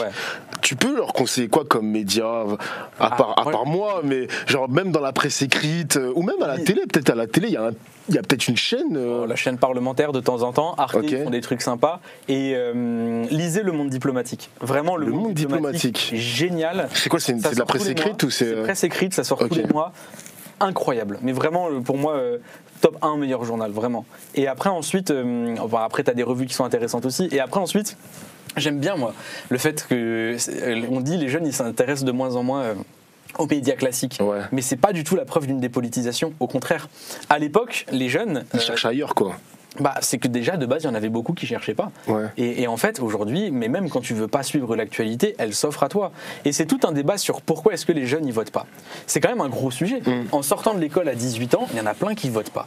Alors, j'ai creusé le truc, et en fait, déjà, premièrement, l'éducation morale et civique à l'école, elle est ce qu'elle est. Ouais. C'est impressionnant qu'aujourd'hui, tu sortes de l'école, tu saches pas c'est quoi les compétences du président de la République, les compétences d'une région, les différentes branches de la sécurité sociale, comment marche le système de retraite ou comment sont répartis les impôts. On nous apprend pas ça à l'école. On nous apprend pas que les différentes tranches d'impôts et compagnie. Donc premièrement... Tu veux qu'on apprenne ça à l'école? Moi je pense que c'est... Moi j'avais instruction civique à l'époque, c'est ça qu'on n'a pas le même âge, et je crois que c'était 2 heures par semaine. Je crois. Premièrement, je trouve que ce serait une question d'égalité, parce que pour le coup, non mais déjà, si on veut que les procédures administratives fonctionnent, il faut. T'as un moment génial où tu es en train de former le peuple, parce que chaque génération il y a un nouveau peuple. T'es en train de former le peuple. Déjà, si jamais t'apprenais aux Françaises et aux Français quels sont leurs droits, t'aurais déjà beaucoup moins de recours, de non-recours. Donc déjà, ça c'est un premier sujet. Mais surtout le deuxième, c'est qu'il y a plein de gens qui n'ont pas conscience de ce qu'est la politique et de ce qu'est la politique française. Je donne un exemple. Les cotisations sociales. Les cotisations sociales, elles sont faites pour le système de sécurité sociale. Okay. Si jamais on apprenait aux gens que la sécurité sociale, elle avait été organisée par les travailleuses, par les travailleurs, qu'à l'époque, l'Assemblée nationale ne votait pas la sécurité sociale, que les patrons, ils se retrouvaient en difficulté dans ce mode d'organisation, et que c'était vraiment les travailleuses et les travailleurs qui organisaient la sécu, et qui voyaient ce que c'était aujourd'hui, les gens, ils voteraient différemment, et ils auraient un autre rapport aux cotisations sociales. Si on leur expliquait qu'aujourd'hui, tu as 5 tranches d'impôts, en fait, les gens, ils comprendraient que c'est peut-être plus intéressant d'avoir 14 tranches d'impôts. Ouais. Tu vois, premièrement, c'est intéressant pour ta vie de tous les jours, mais c'est intéressant aussi pour te forger une opinion politique. Moi, j'aimerais une école qui forme des citoyennes, qui forme des citoyens. Et au moment de la dernière présidentielle, j'ai une amie à moi qui s'appelle Jenny, avec qui j'avais eu une grande discussion sur le vote à la présidentielle. Et elle me disait, moi, je vote pas. Et je lui dis, mais pourquoi tu votes pas, Jenny? Elle me fait, parce que moi, la politique, tu sais, j'y connais rien. Ouais. Sauf que moi, Jenny, je la connais. Jenny, je vois qu'elle partage des stories féministes, elle parle un peu, il y a des trucs qui choquent, par exemple sur les ultra riches, et je lui dis mais attends, t'as une opinion? Il y a une opinion, sur ça. T'as une opinion sur ça? Elle dit ah non mais sur ça j'ai un avis, mais moi j'y connais rien à la politique. Et je lui dis ah en fait c'est pas que tu connais rien à la politique, t'as un avis politique, c'est que tu ne connais pas les institutions, et c'est pas la même chose. Et donc du coup en expliquant les différentes institutions, l'histoire des courants politiques et compagnie, là ça vote. Et en fait le problème des jeunes, c'est pas qu'ils sont désintéressés à la politique. Les jeunes, on est constamment sur un smartphone qui nous bombarde d'actualités et d'informations qui font qu'on sait tout ce qui se passe dans le monde. Mais par contre, les jeunes, ils sont connectés à la politique, pas aux institutions. Et si tu veux reconnecter les jeunes à la politique, il faut les reconnecter aux institutions. Donc il ne faut pas se tromper de mots. Et alors ça, aujourd'hui, ils sont incapables de le comprendre pour ceux qui dirigent l'éducation nationale. De toute façon, c'est Borne, elle a dit elle-même qu'elle n'y connaît rien. Ah, c'est vrai que ça, c'était quand ça? C'était le jour de sa succession, enfin de la passation de pouvoir. C'est vrai, elle avait dit ça. Elle n'y connaissait pas grand-chose. J'avais oublié qu'Elisabeth Borne était encore au gouvernement. Oh mon Dieu. Ouais, c'est lunaire. Et puis pour le coup, Borne, elle avait fait une promesse, j'en veux, elle avait fait une promesse devant le Sénat. Elle avait dit qu'elle lancerait une consultation sur la question des emplois du temps scolaires. On en a très peu parlé, mais il y a eu un grand mouvement sur TikTok. Oui, il y a un TikToker qui avait fait ça. Sur le 8h-13h. Ouais. Et en gros, c'était une revendication pour dire que les emplois du temps des collégiens et des lycéens étaient surchargés, que c'était pédagogiquement complètement idiot, et qu'en plus de ça, ça avait des grosses conséquences sur leur santé mentale. J'avais lancé du coup une grande consultation sur TikTok, où j'avais demandé comment est-ce que vous vous sentez, et j'ai plus les chiffres exacts, mais je crois que c'était les 3/4 des jeunes qui disaient se sentir mal dans leur rapport à leur santé mentale. Et Borne, elle avait dit je vais lancer cette consultation, et j'ai toujours rien. Donc ça, c'est de toute façon en fait ce gouvernement il est là pour ne rien faire. Non mais vraiment, ce gouvernement il est là pour faire passer des textes, des lois qui font plaisir au Rassemblement national pour ne pas que le RN les censure. Il est là pour essayer de faire en sorte que rien ne change en attendant la prochaine présidentielle. Bayrou ne sert qu'à ça. Et le problème c'est qu'il est tellement nul qu'il va réussir à tomber tout seul. Demain on a une marche, on a la marche contre l'extrême droite et ses relais, et aussi contre le racisme. Est-ce que pour toi le gouvernement Bayrou, il mène une politique raciste. Oui. Le mot est fort quand même. Oui, non, mais pour le coup, ça a assumé, oui. mais parce que pour le coup, aujourd'hui, qu'est-ce qui structure le débat politique? Ce qui structure le débat politique, c'est la propagande raciste qui est lancée par Vincent Bolloré. Quand vous avez par exemple Bayrou qui cède sur la question de l'interdiction du voile dans les compétitions sportives, mais pourquoi est-ce qu'il y a autant d'obsession sur les musulmans? Enfin, pour le coup, il y a un éléphant au milieu de la pièce du débat public français, qui est la question de l'islamophobie.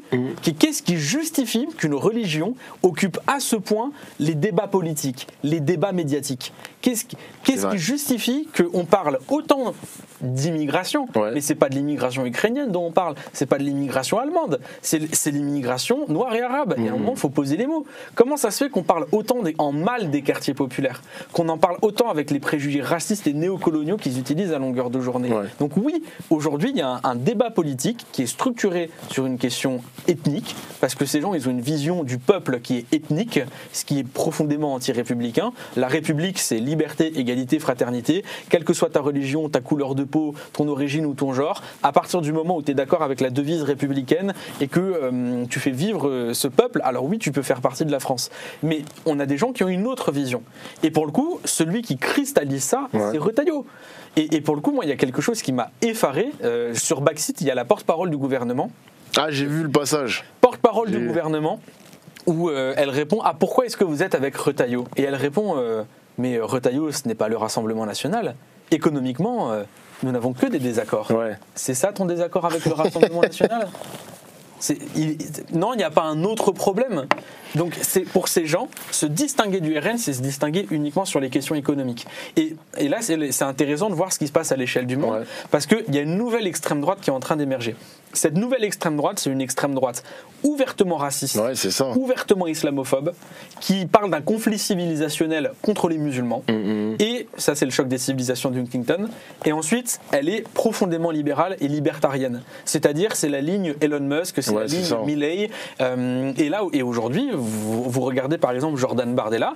Jordan Bardella, il a dit qu'il était pour la capitalisation dans le système de retraite. Donc, et du coup, se pose la question, que va faire l'oligarchie à ce moment-là?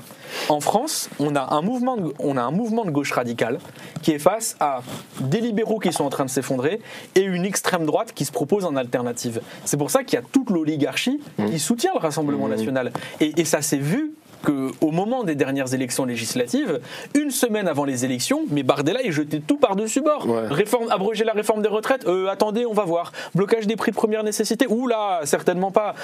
Augmentation des salaires, bon quand même, non, on n'est pas pour. C'est à partir du moment où ils pensaient qu'ils allaient prendre le pouvoir, ils étaient tout nus. Ils se sont totalement vendus aux milliardaires. Et c'est pour ça que les milliardaires les soutiennent. Mais pour toi, genre, c'est quoi les dangers concrets qu'on voit aujourd'hui en France en lien avec l'extrême droite? Les dangers. Le premier danger, c'est déjà premièrement, il y a un danger sur ce qu'ils veulent faire. Par exemple, regardez, leur politique par rapport aux personnes immigrées. Eux, ils disent, on va trouver toutes les personnes immigrées possibles, imaginables, et on va les emmener, on va les mettre dans un avion de force et on va tous les jeter. Déjà premièrement, poser la question à un facho de combien est-ce que ça va coûter. Ça coûte 13 400 euros d'expulser une personne. Économiquement, ce truc est une aberration. Tu peux pas baisser les impôts et mener une politique de déportation de masse, premièrement. Et ensuite, il y a comment est-ce qu'ils vont appliquer ça? Par exemple, aujourd'hui, le contrôle aux faciès. Le contrôle aux faciès, aujourd'hui, c'est déjà un problème, mais ça va devenir encore plus. Par exemple, ils ont par exemple la présomption pour les policiers. C'est-à-dire, quand on a un policier qui tue un môme, eh ben, on part du principe que c'est le policier qui a raison et charge de prouver le contraire. Mais c'est pas comme ça que ça fonctionne. Donc, je donne que ces exemples-là. Regardez, il y a un autre chose qui est très dangereuse, ce qu'ils veulent faire dans l'éducation nationale. Transformer l'éducation, c'est transformer la société. Ça forge les consciences d'un peuple, l'éducation. Ils veulent que l'éducation nationale soit au service d'un roman national. Et ce roman national, il doit uniquement raconter une France fière, forte. J'ai vu ça. Mais Zemmour, il est dans ça, lui. Il ne faut surtout pas faire ça. Heureusement qu'on nous apprend ce qu'a fait la France pendant la Seconde Guerre mondiale. Heureusement qu'on nous apprend à peu près, parce que c'est pas très développé et c'est parce que la France n'a pas fait son inventaire colonial, Mais heureusement qu'on nous explique qu'il y a eu une colonisation sans trop entrer dans les détails. Parce que on a besoin d'apprendre de ce qui a été fait dans l'histoire. On a besoin d'apprendre qui sont les adversaires. On a besoin d'apprendre ce qu'il ne faut pas reproduire. Et eux, ils sont contre ça. Donc, à la fois, et en plus, enfin, économiquement, faut pas croire, hein, parce qu'il y a des gens qui se disent, moi, je vais aller voter Rassemblement National. Je sais bien que ça va changer ma situation, mais au moins, il y aura pire que moi. Et donc, comme ça, je serai pas le dernier. Ouais. Mais vous allez cracher du sang, vous aussi.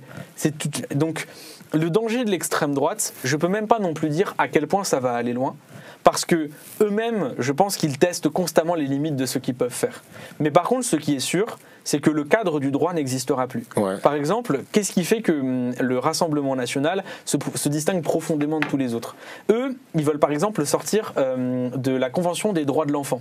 Okay. Ils veulent sortir de la Convention des droits de l'enfant, une convention internationale, parce qu'elle les empêche d'appliquer leur politique raciste contre les mômes. Eux, par exemple, ils veulent modifier un certain nombre de dispositions constitutionnelles, mais toujours sur un recul des libertés publiques. Et puis surtout, déjà, regardez ce qu'est l'état du débat public, regardez ce qu'est la répression contre les militants. Je peux donner l'exemple de ce qui a été fait aux Gilets jaunes, de ce qui est fait aux militants écologistes, de ce qui a été fait pendant la réforme des retraites, où quand tu étais un jeune avec une pancarte dans la rue, on t'arrêtait, on te mettait en garde à vue pendant 48 heures et on le faisait ressortir. Mais regardez ce qui s'est passé sur la Palestine. Et c'est là aussi où il faut voir la chose d'un point de vue international. L'impérialisme est plus fort que jamais. Ouais. Ce que fait Donald Trump est un impérialisme. Et l'impérialisme, il va piller. Il va piller. Et il va piller tout ce qu'il peut piller. Et ce sera toujours sur les opprimés. Donc, à la fois, nous, en France, on va en avoir des conséquences directes. Mais pour ce qui va se passer dans le monde, et c'est là aussi où je veux quand même mettre une petite holla. Aujourd'hui, on voit que le droit international, mais même le droit tout court, n'a plus de valeur. Ouais, je vois ça. Ouais, Trump, il s'assoit dessus, littéralement. Pourquoi est-ce qu'on a fait ce droit international? L'Organisation des Nations Unies, tous ces traités internationaux, même l'Union Européenne, où j'ai beaucoup de critiques à en faire dessus. Pourquoi est-ce qu'on en a fait tout ça? Parce qu'on se disait, il ne faut pas reproduire ce qui a été fait pendant la Seconde Guerre mondiale et la Première Guerre mondiale. Et si on ne met pas du droit international, on va reproduire ce qui s'est passé à l'époque. Et le fait de jeter le droit international à la fenêtre, c'est ne retenir aucune leçon de l'histoire. Aujourd'hui, on est en train de voir quoi? On est en train de voir des pays rongés par l'inflation, des médias qui entretiennent une haine contre une religion en particulier, des États qui se réarment massivement et des impérialismes avec des pays qui se menacent. Et t'as de l'ingérence aussi. Des ingérences aussi, ouais. On a déjà vu ça dans l'histoire et ça va très mal finir. Et c'est pour ça que moi, en tout cas de ce que je crois que la prochaine élection présidentielle va être un moment où on va se confronter entre deux générations. Pas s'affronter, on va se confronter. Le vrai moment, c'est ce qui va se passer au second tour. C'est au second tour, quand il y aura la gauche radicale contre l'extrême droite, les parents et les enfants vont se regarder et ça va être le moment de se dire quel monde on choisit. Et moi, je pense que Musk il va s'incruster dans ça. Bien sûr que Musk il va essayer de s'incruster. C'est 2027, ça va, on a le temps, c'est dans 2 ans. Bien sûr, bien sûr. Mais pour le coup, c'est ouf, comme il n'y a plus de règles, il n'y a plus de modération. Maintenant, ça se lâche comme ça. Mais pourquoi? Parce que il aurait jamais dû racheter Twitter, ce mec. Hein. Pourquoi on lui a vendu Twitter? C'est ouf quand même. Mais c'est impressionnant de voir que ces gens possèdent tout. Twitter possède Elon Musk possède Twitter. Bolloré possède toutes ces chaînes. Vous avez, tout le monde. Aujourd'hui. Il y a plein de choses qui devraient appartenir à une propriété collective parce qu'ils sont essentiels pour la démocratie et ça a été privatisé. Et donc ces gens-là, ils ont des intérêts à défendre. Or, qu'est-ce qui est en train de se passer? Premièrement, le dérèglement climatique met à mal tous leurs projets. Et pour le coup, il ne faut pas sous-estimer le fait que les élites économiques ont fait un choix qui est celui d'ignorer le dérèglement climatique, qui est celui de continuer à produire, continuer à extraire, continuer à polluer jusqu'à ce qu'ils ne peuvent plus, jusqu'à ce qu'ils aient tellement d'argent dans les poches et que la Terre soit tellement polluée qu'il n'y ait plus de point de retour. C'est-à-dire, il faut imaginer que ce qui est en train de se passer dans l'histoire du monde, évidemment qu'il y a eu des discussions entre eux. Et il y a un choix délibéré qui a été fait par toutes les élites économiques du monde, qui est celle de ne rien faire face au dérèglement climatique. Le deuxième sujet, c'est le partage de la valeur. Aujourd'hui, dans le rapport à ce que vous produisez, entre à l'époque et aujourd'hui, on a perdu mais tellement tellement, quand vous produisez quelque chose aujourd'hui, la part qui revient au capital est totalement disproportionnée par rapport à la part qui revient aux travailleurs. Sauf que les travailleurs derrière, ils peuvent plus consommer. Je vois mes petits commerces chez moi, mes petits commerces, ils disent il n'y a personne qui vient. Pourquoi ? Parce que les gens ils vont dans la grande distribution acheter du low cost, en plus du fast-food ou de la nourriture transformée qui est mauvaise pour la santé et qui engendre d'autres problèmes derrière. Et tout ça, ça fait que le système économique ralentit. Et parce que le système économique ralentit, la croissance baisse. Et le moyen qu'ils ont trouvé pour relancer la croissance, c'est de produire des armes. C'est un choix délibéré qui a été fait par les élites économiques de produire des armes pour relancer l'économie. Sauf qu'on voit très bien comment est-ce que ça finit. Ça finit par la guerre. Et aujourd'hui, on est menacé à la fois par le dérèglement climatique, à la fois par le fait qu'il n'existe plus de droit international, et par le fait que les élites économiques ont choisi de massivement réarmer tous les pays. Et on sait très bien où est-ce que ça va aller. Et je termine sur une chose. Le dérèglement climatique va raréfier de nombreuses ressources. On va avoir des guerres de l'eau. On va avoir des guerres pour les terrains fertiles. On va avoir des guerres pour des ressources énergétiques. Les guerres ne vont pas seulement être des impérialismes ou, comme on peut le voir actuellement. Non, ces guerres-là vont être des guerres pour des ressources essentielles à la survie d'un peuple. C'est pour ça que Trump il veut le Groenland aussi. Et oui, Trump il veut le Groenland, il veut l'Ukraine. Il veut le Canada aussi. Bien sûr. Mais c'est aberrant. Fou, ces mecs, c'est absolument. Et pour le coup, moi c'est ça qui me choque, c'est qu'aujourd'hui Emmanuel Macron, qui nous fait des grands discours sur Zelensky, et il a raison de défendre Zelensky par rapport à l'humiliation qui a été faite par Trump dans son bureau. Il a raison de parler aux Français à ce moment-là. Mais pourquoi il n'a pas un mot pour la Palestine ? Pourquoi est-ce qu'il n'a pas un mot pour le Canada ? Pourquoi est-ce qu'il n'a pas un mot pour le Groenland ? Même pour ce qui se passe au Congo. Pourquoi est-ce qu'il n'a pas un mot pour le Congo ? Comment est-ce qu'il peut parler une fois de la situation internationale et pas parler une fois de ce qui est de la responsabilité des États-Unis et ce qui est de la responsabilité de la France ? C'est pour ça que la politique internationale d'Emmanuel Macron est une politique qui est à genoux devant Trump. Et c'est une politique qui est aussi impérialiste. Parce qu'il ne faut pas croire, la France aujourd'hui, elle défend ses intérêts coloniaux. Et c'est pour ça que c'est compliqué aujourd'hui de parler de colonisation en France. C'est compliqué d'aller parler de ce que Bolloré est en train de faire au Cameroun. C'est compliqué de parler de ce que la France a fait en Algérie. Et la preuve, quand on voit ce qui est en train de se passer en Algérie, quand on voit ce qu'ils ont fait à Apathy, c'est bien la preuve que la France a encore des intérêts coloniaux à défendre.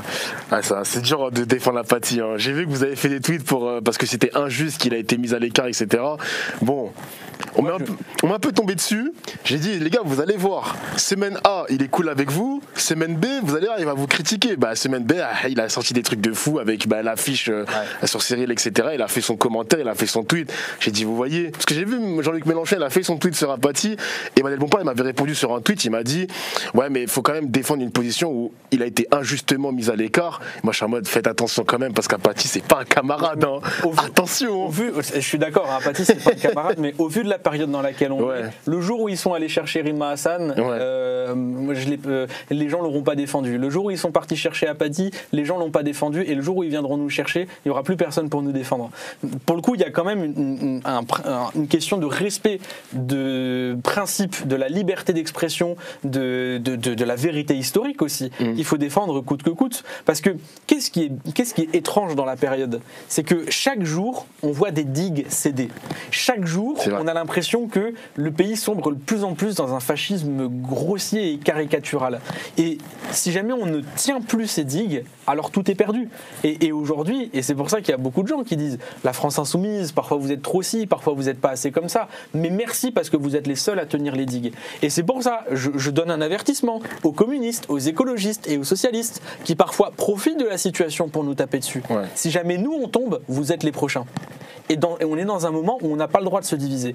Et pour le coup, c'est aussi ça l'appel que je lance. On est dans un moment où on a besoin de l'unité du mouvement social. On a fait un nouveau front populaire. Le front populaire, c'était quoi ? C'était les syndicats, les partis politiques, les associations qui, ensemble, ont réussi à battre l'extrême droite. On a réussi à battre l'extrême droite, alors il est où le ensemble ?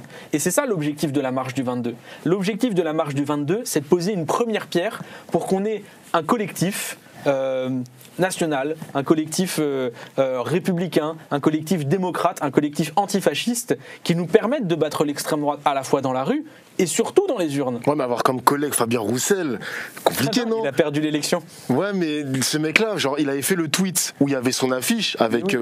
Il a partagé ça, il a fait un tweet. Il pensait que c'était un membre de la France Insoumise ou un électeur ou peu importe. Mais ça se trouve, c'est un mec sous faux drapeau, c'est un mec sur Twitter, on n'en sait rien.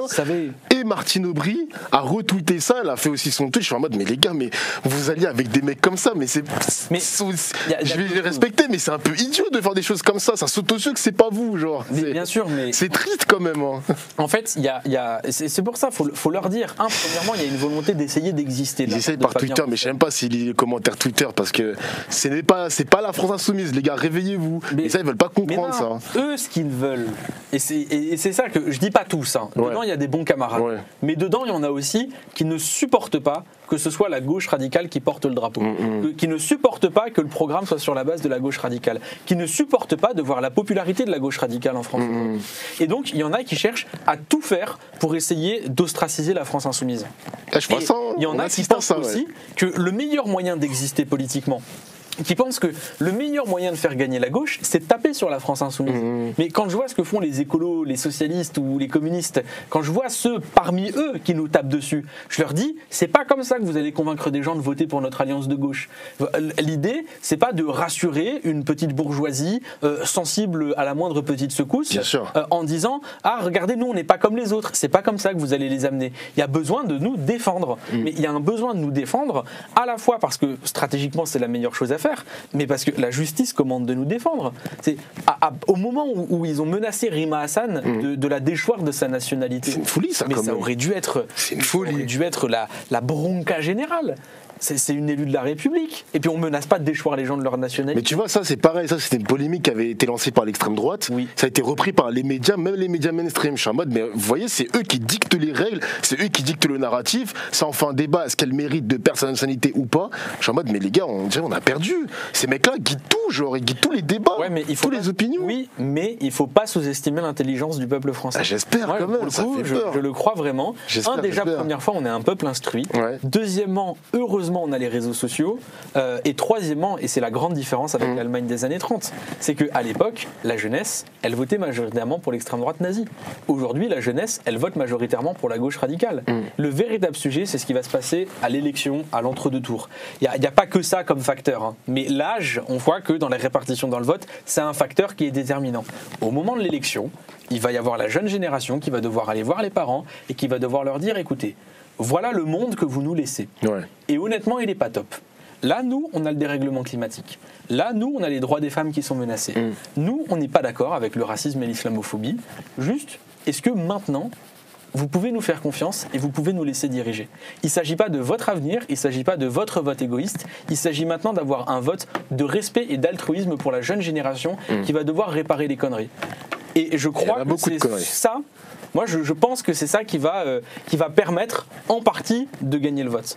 Mais avec beaucoup d'autres choses, parce qu'il y a aussi un autre sujet, c'est l'abstention.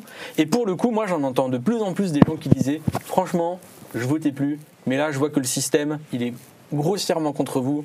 J'ai compris que vous étiez les seuls politiques qui vraiment luttaient profondément contre le système. Donc la prochaine, je vais aller voter pour vous. » Ça, on me l'a dit. Moi, on me dit le contraire. Moi, on me dit littéralement... Vous voyez, parce que moi, moi dans mes streams, c'est vraiment de la revue de presse et ma communauté, ils sont spectatrices, de comment les médias dirigent tout, même dans les débats, dans le cerveau des gens, etc. Mais les gens, ils se disent, à quoi bon voter ? Ça sert à quoi de voter? Parce que les gens, ils sont convaincus que ces médias-là, ils ont raison dans le débat. Genre que le voile, c'est le problème, que le musulman, c'est le problème, etc. Je suis en mode, mais les gars, vous avez 55 ans, vous êtes adulte, père de famille, réveillez-vous. Vous voyez pas que ces mecs-là, ils sont en train de vous manipuler. C'est très dangereux, les médias. C'est très, très dangereux. Quand tu vois que ça fait beaucoup plus d'audience maintenant, leurs dépros de Pascal Praud par rapport à du quotidien, maintenant, c'est même plus de l'information, c'est littéralement des éditos où ils donnent leur avis. Il y a des débats qui sont très tranchés. Tu te dis, mais waouh! Maintenant, c'est ce qui passe à la télé quand tu sors de ton travail à 19h, t'écoutes ça avec ta famille, t'écoutes Pascal Praud, ton cerveau, il finit par accepter cette réalité-là, alors qu'elle est fausse. Mais il y en a qui, pour le coup, oui, il y a des gens qui cèdent, il y a des gens qui cèdent au racisme. Il y a des gens qui cèdent au racisme. Mais pour le coup, et c'est là aussi la question, qu'est-ce que tu fais par rapport à ça ? Il y a des gens qui se disent, le meilleur moyen de réussir à battre l'extrême droite, c'est de contourner la question du racisme et de pas en parler. Il faut surtout pas faire ça. Parce que si vous lâchez des choses sur la question du racisme, vous les laissez gagner du terrain. Et pour le coup, c'est Manuel Valls. Vous voulez voir exactement ce qu'il ne faut pas faire, ne faites pas ce qu'a fait Manuel Valls. Premièrement parce qu'à la fin, toute la gauche vous déteste. Tous les gens qui votaient à gauche disent que vous êtes des traîtres, mais en plus de ça, vous faites monter l'extrême droite. Et pour le coup, il y a quand même un rejet des médias aussi, énorme. Pourquoi ? Parce qu'au moment où il y a eu la réforme des retraites, on a vu comment les médias ont parlé de la réforme des retraites. Ah mais quand même, c'était un peu obligatoire de la Ouais, c'est ça j'ai vu ça. Quand il y a eu les gilets jaunes, on a vu comment est-ce qu'ils ont parlé des gilets jaunes. Quand il y a eu le mouvement pour le climat, on a vu comment ils ont parlé du mouvement pour le climat. Quand il y a eu MeToo, on a vu comment ils ont parlé de MeToo. C'est incroyable de voir que ces dernières années, on a des mouvements sociaux énormes qui changent profondément la société. La société, elle change sans avoir besoin des médias et les médias sont à contre-temps avec ça. Les médias racontent un autre pays, racontent une autre société, racontent pas la réalité sociale. Et c'est pour ça qu'il y a beaucoup de gens qui disent, j'en vois, moi par exemple, il y a des gens qui écoutent la radio quand on est en voiture et je fais, mais pourquoi vous écoutez ces conneries ? Ils me disent, c'est pour me moquer d'eux.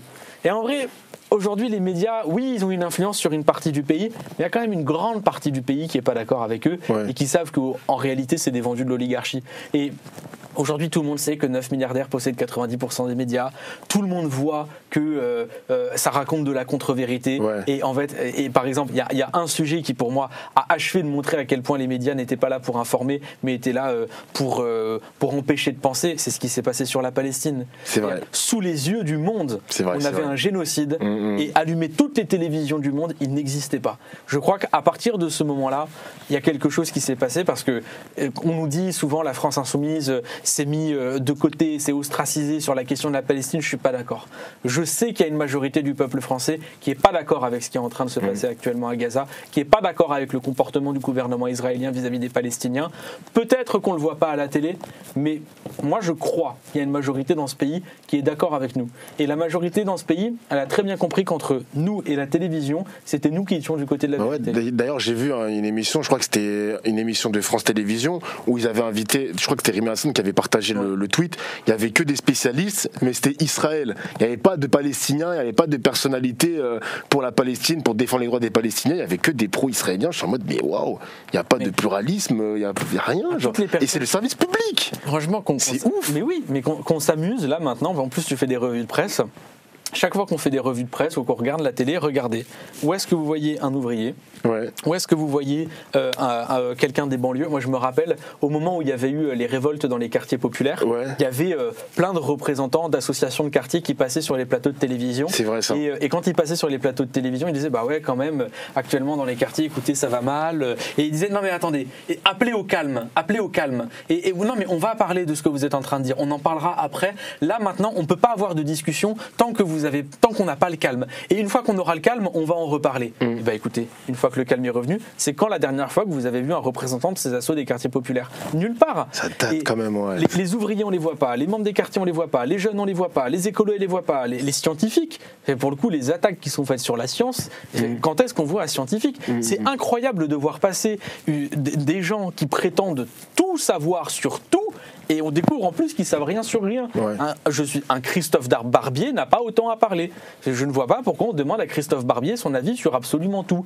Prenez-moi quelqu'un qui a étudié le sujet, prenez-moi quelqu'un qui a bossé le truc et ramenez-le-moi sur un plateau de télévision. Mais pour le coup, et je le sais pour avoir été à l'intérieur, aujourd'hui la télévision, elle cherche pas à vous informer, elle cherche à faire du buzz. De l'audience, ça je l'ai bien compris ça. Et pour le coup, là encore une fois, ça pose la question, est-ce que avoir une logique de rentabilité, est-ce qu'avoir une logique de croissance économique pour un média qui est censé informer au nom de l'intérêt général, est-ce que c'est compatible ? Ce n'est pas compatible. Et il y a toute une série de sujets où on voit que la croissance et la rentabilité ne sont pas compatibles avec l'objet de ça. La croissance et la rentabilité ne sont pas compatibles avec l'objet d'un hôpital, l'objet d'une école et même de l'alimentation. Donc nous, on vient dire, écoutez, on va avoir besoin de collectivisme, et y compris dans les médias. Par exemple, sur les médias, nous, ce qu'on propose, c'est premièrement, d'empêcher un milliardaire de posséder à lui tout seul 100% d'un média. Okay. C'est plus possible de le posséder à soi tout seul. Okay. De permettre aux lecteurs, aux usagers, d'avoir un pouvoir d'intervention dans ces médias. De permettre aux conférences de rédaction de valider quand il y a un nouveau rédacteur en chef qui arrive. Et aussi, surtout, de donner des fréquences à des médias alternatifs, à des médias indépendants. Parce que l'Arcom qui supprime C8, merci, c'était la moindre des choses. Pourquoi est-ce que vous n'avez pas supprimé CNews? Et surtout, ok, les libéraux, ils ont leurs médias, ok, l'extrême droite, ils ont leurs médias, mais alors où est la gauche? Comment est-ce que c'est possible que vous... Puisque aujourd'hui, les médias ont le droit d'être des médias d'opinion. Alors, les médias TV, ils ont été refusés par l'Arcom. Mais oui, les médias, ils ont été refusés. Mais là encore une fois, on joue pas le jeu de la même manière, les règles du jeu ne sont plus respectées. C'est dur, hein, c'est dur pour vous, je comprends. Mais pour nous, mais après il y a une différence entre nous et les autres. C'est que nous, on est la gauche, on vient d'une histoire, une histoire du mouvement ouvrier, et un bon camarade disait la radicalité c'est la masse. Nous on n'a pas l'argent, par contre nous on a les gens. Et pour le coup, c'est cette masse-là qui va nous permettre de gagner, et c'est celle-là qu'on cherche à toucher. On ne cherche pas l'estime, le respect, la considération de la petite bourgeoisie médiatique et politique. On cherche l'estime, le respect, la considération des jeunes, des milieux populaires, des travailleuses, des travailleurs, des retraités précaires. C'est le peuple, nous. Mais les médias, maintenant, moi je suis d'accord avec ce constat. Les médias, c'est pour le buzz. Hein. Par exemple, j'en avais parlé à David Guiraud. Genre, quand il y a eu cette altercation avec Meyer Habib, le premier réflexe de BFM TV, c'est de l'inviter sur le plateau pour dire qu'est-ce qui s'est passé, vous pouvez nous raconter vous pouvez raconter la scène. BFM TV l'avait fait avec David Guiraud et CNews avait fait avec Meyer Habib. Je dis mais c'est vraiment un show maintenant, la politique c'est une télé-réalité. Et toi c'était pareil avec l'altercation avec Cyril Hanouna. Le premier réflexe de BFM TV c'était invité sur le plateau. Je suis en mode mais ces mecs là ils aiment trop l'audience, ils savent maintenant, ils ont compris comment fonctionne le système pour faire de l'audience, c'est d'inviter des députés qui ont eu une altercation, un petit problème ou une polémique ou un buzz, tu l'invites, c'est ça maintenant la télé. Hein. Extrêmement frustrant. Et je me nourris un peu de ça, moi. Je vais pas te mentir, je me nourris un peu de ça parce que, littéralement, sur le truc de David Guiraud, j'étais chez moi en après-midi, parce que ça s'est passé l'après-midi à l'Assemblée, il était 17h, quelque chose comme ça, et quand ils l'ont invité, moi je me suis frotté les mains, j'ai dit ok les gars, venez sur mon stream ce soir, il va s'expliquer. Mais là encore tu vois, les deux exemples que tu as donnés, moi je me nourris de ça, je vais pas te mentir. C'est des bons exemples, parce que pour le coup, David, quand il a eu l'altercation avec Meyer Habib, David Guiraud il est arrivé après, et il a fait de la politique. Oui c'est vrai qu'il en a... Il n'est pas arrivé en disant je vais parler de moi ou quoi, non, David Guiraud il est arrivé, il a dit ok il y a ça, je vais continuer de parler de Palestine. Au moment où j'ai mon histoire avec Cyril Hanouna, moi j'ai toujours dit, je m'en fiche de Cyril Hanouna. Ouais, c'est ce que tu avais dit. Ouais. C'est commencé par ça. C'est un vendu, je m'en fiche de Cyril Hanouna. Moi, ce qui m'intéresse, c'est de parler de Bolloré. Le sujet politique, il est là. Et là, c'est deux sujets où il y a eu une situation qui a été très regardée par les Français, et nous, dès qu'on a cette situation, on saute dessus pour faire de la politique. Mais il y a tellement d'autres sujets où on aimerait tellement en parler, mais pour le coup, j'ai jamais vu personne, par exemple, aller demander à Mathilde Panot ce qu'elle pense sur la question de la préservation des forêts. Les gens le savent pas, Mathilde Panot est une experte et une grande législatrice sur la question de la préservation des forêts. J'ai jamais entendu quelqu'un demander à Manuel Bompard comment est-ce qu'il réglerait la question des différentes tranches d'impôts. Pour le coup, à chaque fois qu'on nous invite, c'est toujours pour nous poser des questions insidieuses, nous sanctionner, alors qu'en vérité, on est le seul parti politique à avoir un programme. Et vous n'avez pas de questions à nous poser. Sans manquer de respect, hein. Il y a le Français qui va regarder la télé. Maintenant, il veut qu'on le... Comment expliquer ça? Il veut du show maintenant. Même dans la politique, j'ai l'impression qu'il veut du show. Tu sais, les gens, ils sont désintéressés par la télé-réalité, ils sont désintéressés par les jeux télévisés. Maintenant, ils écoutent du BFM TV en fond, peut-être sur leur écran secondaire, et sur leur écran principal, ils travaillent ou ils jouent à leur jeu, tu vois. Mais les vieux, c'est pareil, ils allument la télé pendant qu'ils ont leur repas de famille. Ils veulent un peu du show. Je sais pas comment expliquer ça, mais je pense que si le mec, je vous respecte, hein, vous voyez, mais si par exemple le mec qui va sur BFM TV, il écoute Mathilde Panot parler de la forêt, il va changer de chaîne, on est d'accord. Tu vois ce que je veux dire? Ça dépend. Ça dépend parce que, déjà, premièrement, c'est un peu triché. C'est-à-dire que quand tu as d'un côté une actualité supposons, on reprend BFM TV, j'avais vu ça un jour. Ouais. Il parlait les incendies, les feux de forêt. Donc moi, je vois ce grand truc. Je suis là en mode ah bah enfin, on a vu ce qui s'est passé en Australie, ce qui s'est passé en Californie. Enfin, il commence à parler des effets du dérèglement climatique sur les forêts qui sont en train de cramer. Donc du coup, je monte un petit peu. Après, il consacre 5 minutes quand même. Non, parce que la suite du sujet, c'était qui sont ces gens qui allument eux-mêmes des feux dans les forêts. Enquête sur ces gens-là. Ok, et là, ça durait plus longtemps. Et en fait, il y a un truc de, on va vous raconter un petit peu. Il y a quelque chose d'un peu.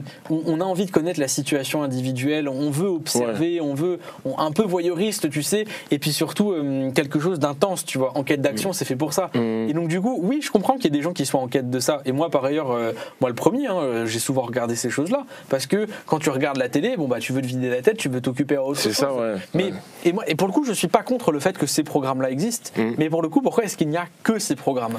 Et c'est là où il y a. Je pense que tu as la réponse. Oui, et pour le coup, même, je pense qu'on peut faire ces programmes-là d'une autre manière. Par exemple, je pense qu'on peut faire un sujet un peu intense sur les questions des banlieues, sans uniquement parler de drogue, parler de violence et compagnie. En fait, tu peux faire des sujets intenses sur les banlieues en parlant, par exemple, de combats de femmes qui se battent pour le respect de leur dignité dans leur logement. Moi, par exemple, j'ai ça. Pour le coup, il y a tellement de choses à raconter sur ce qui se passe dans les quartiers, de ce qui se passe en banlieue, mais on n'en parlera jamais.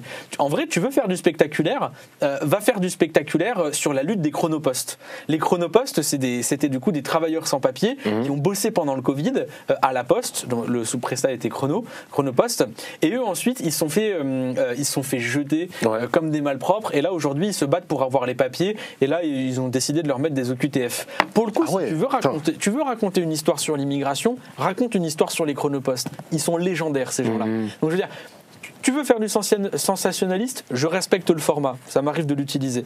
Mais alors dans ce cas, fais-le avec un autre fond politique.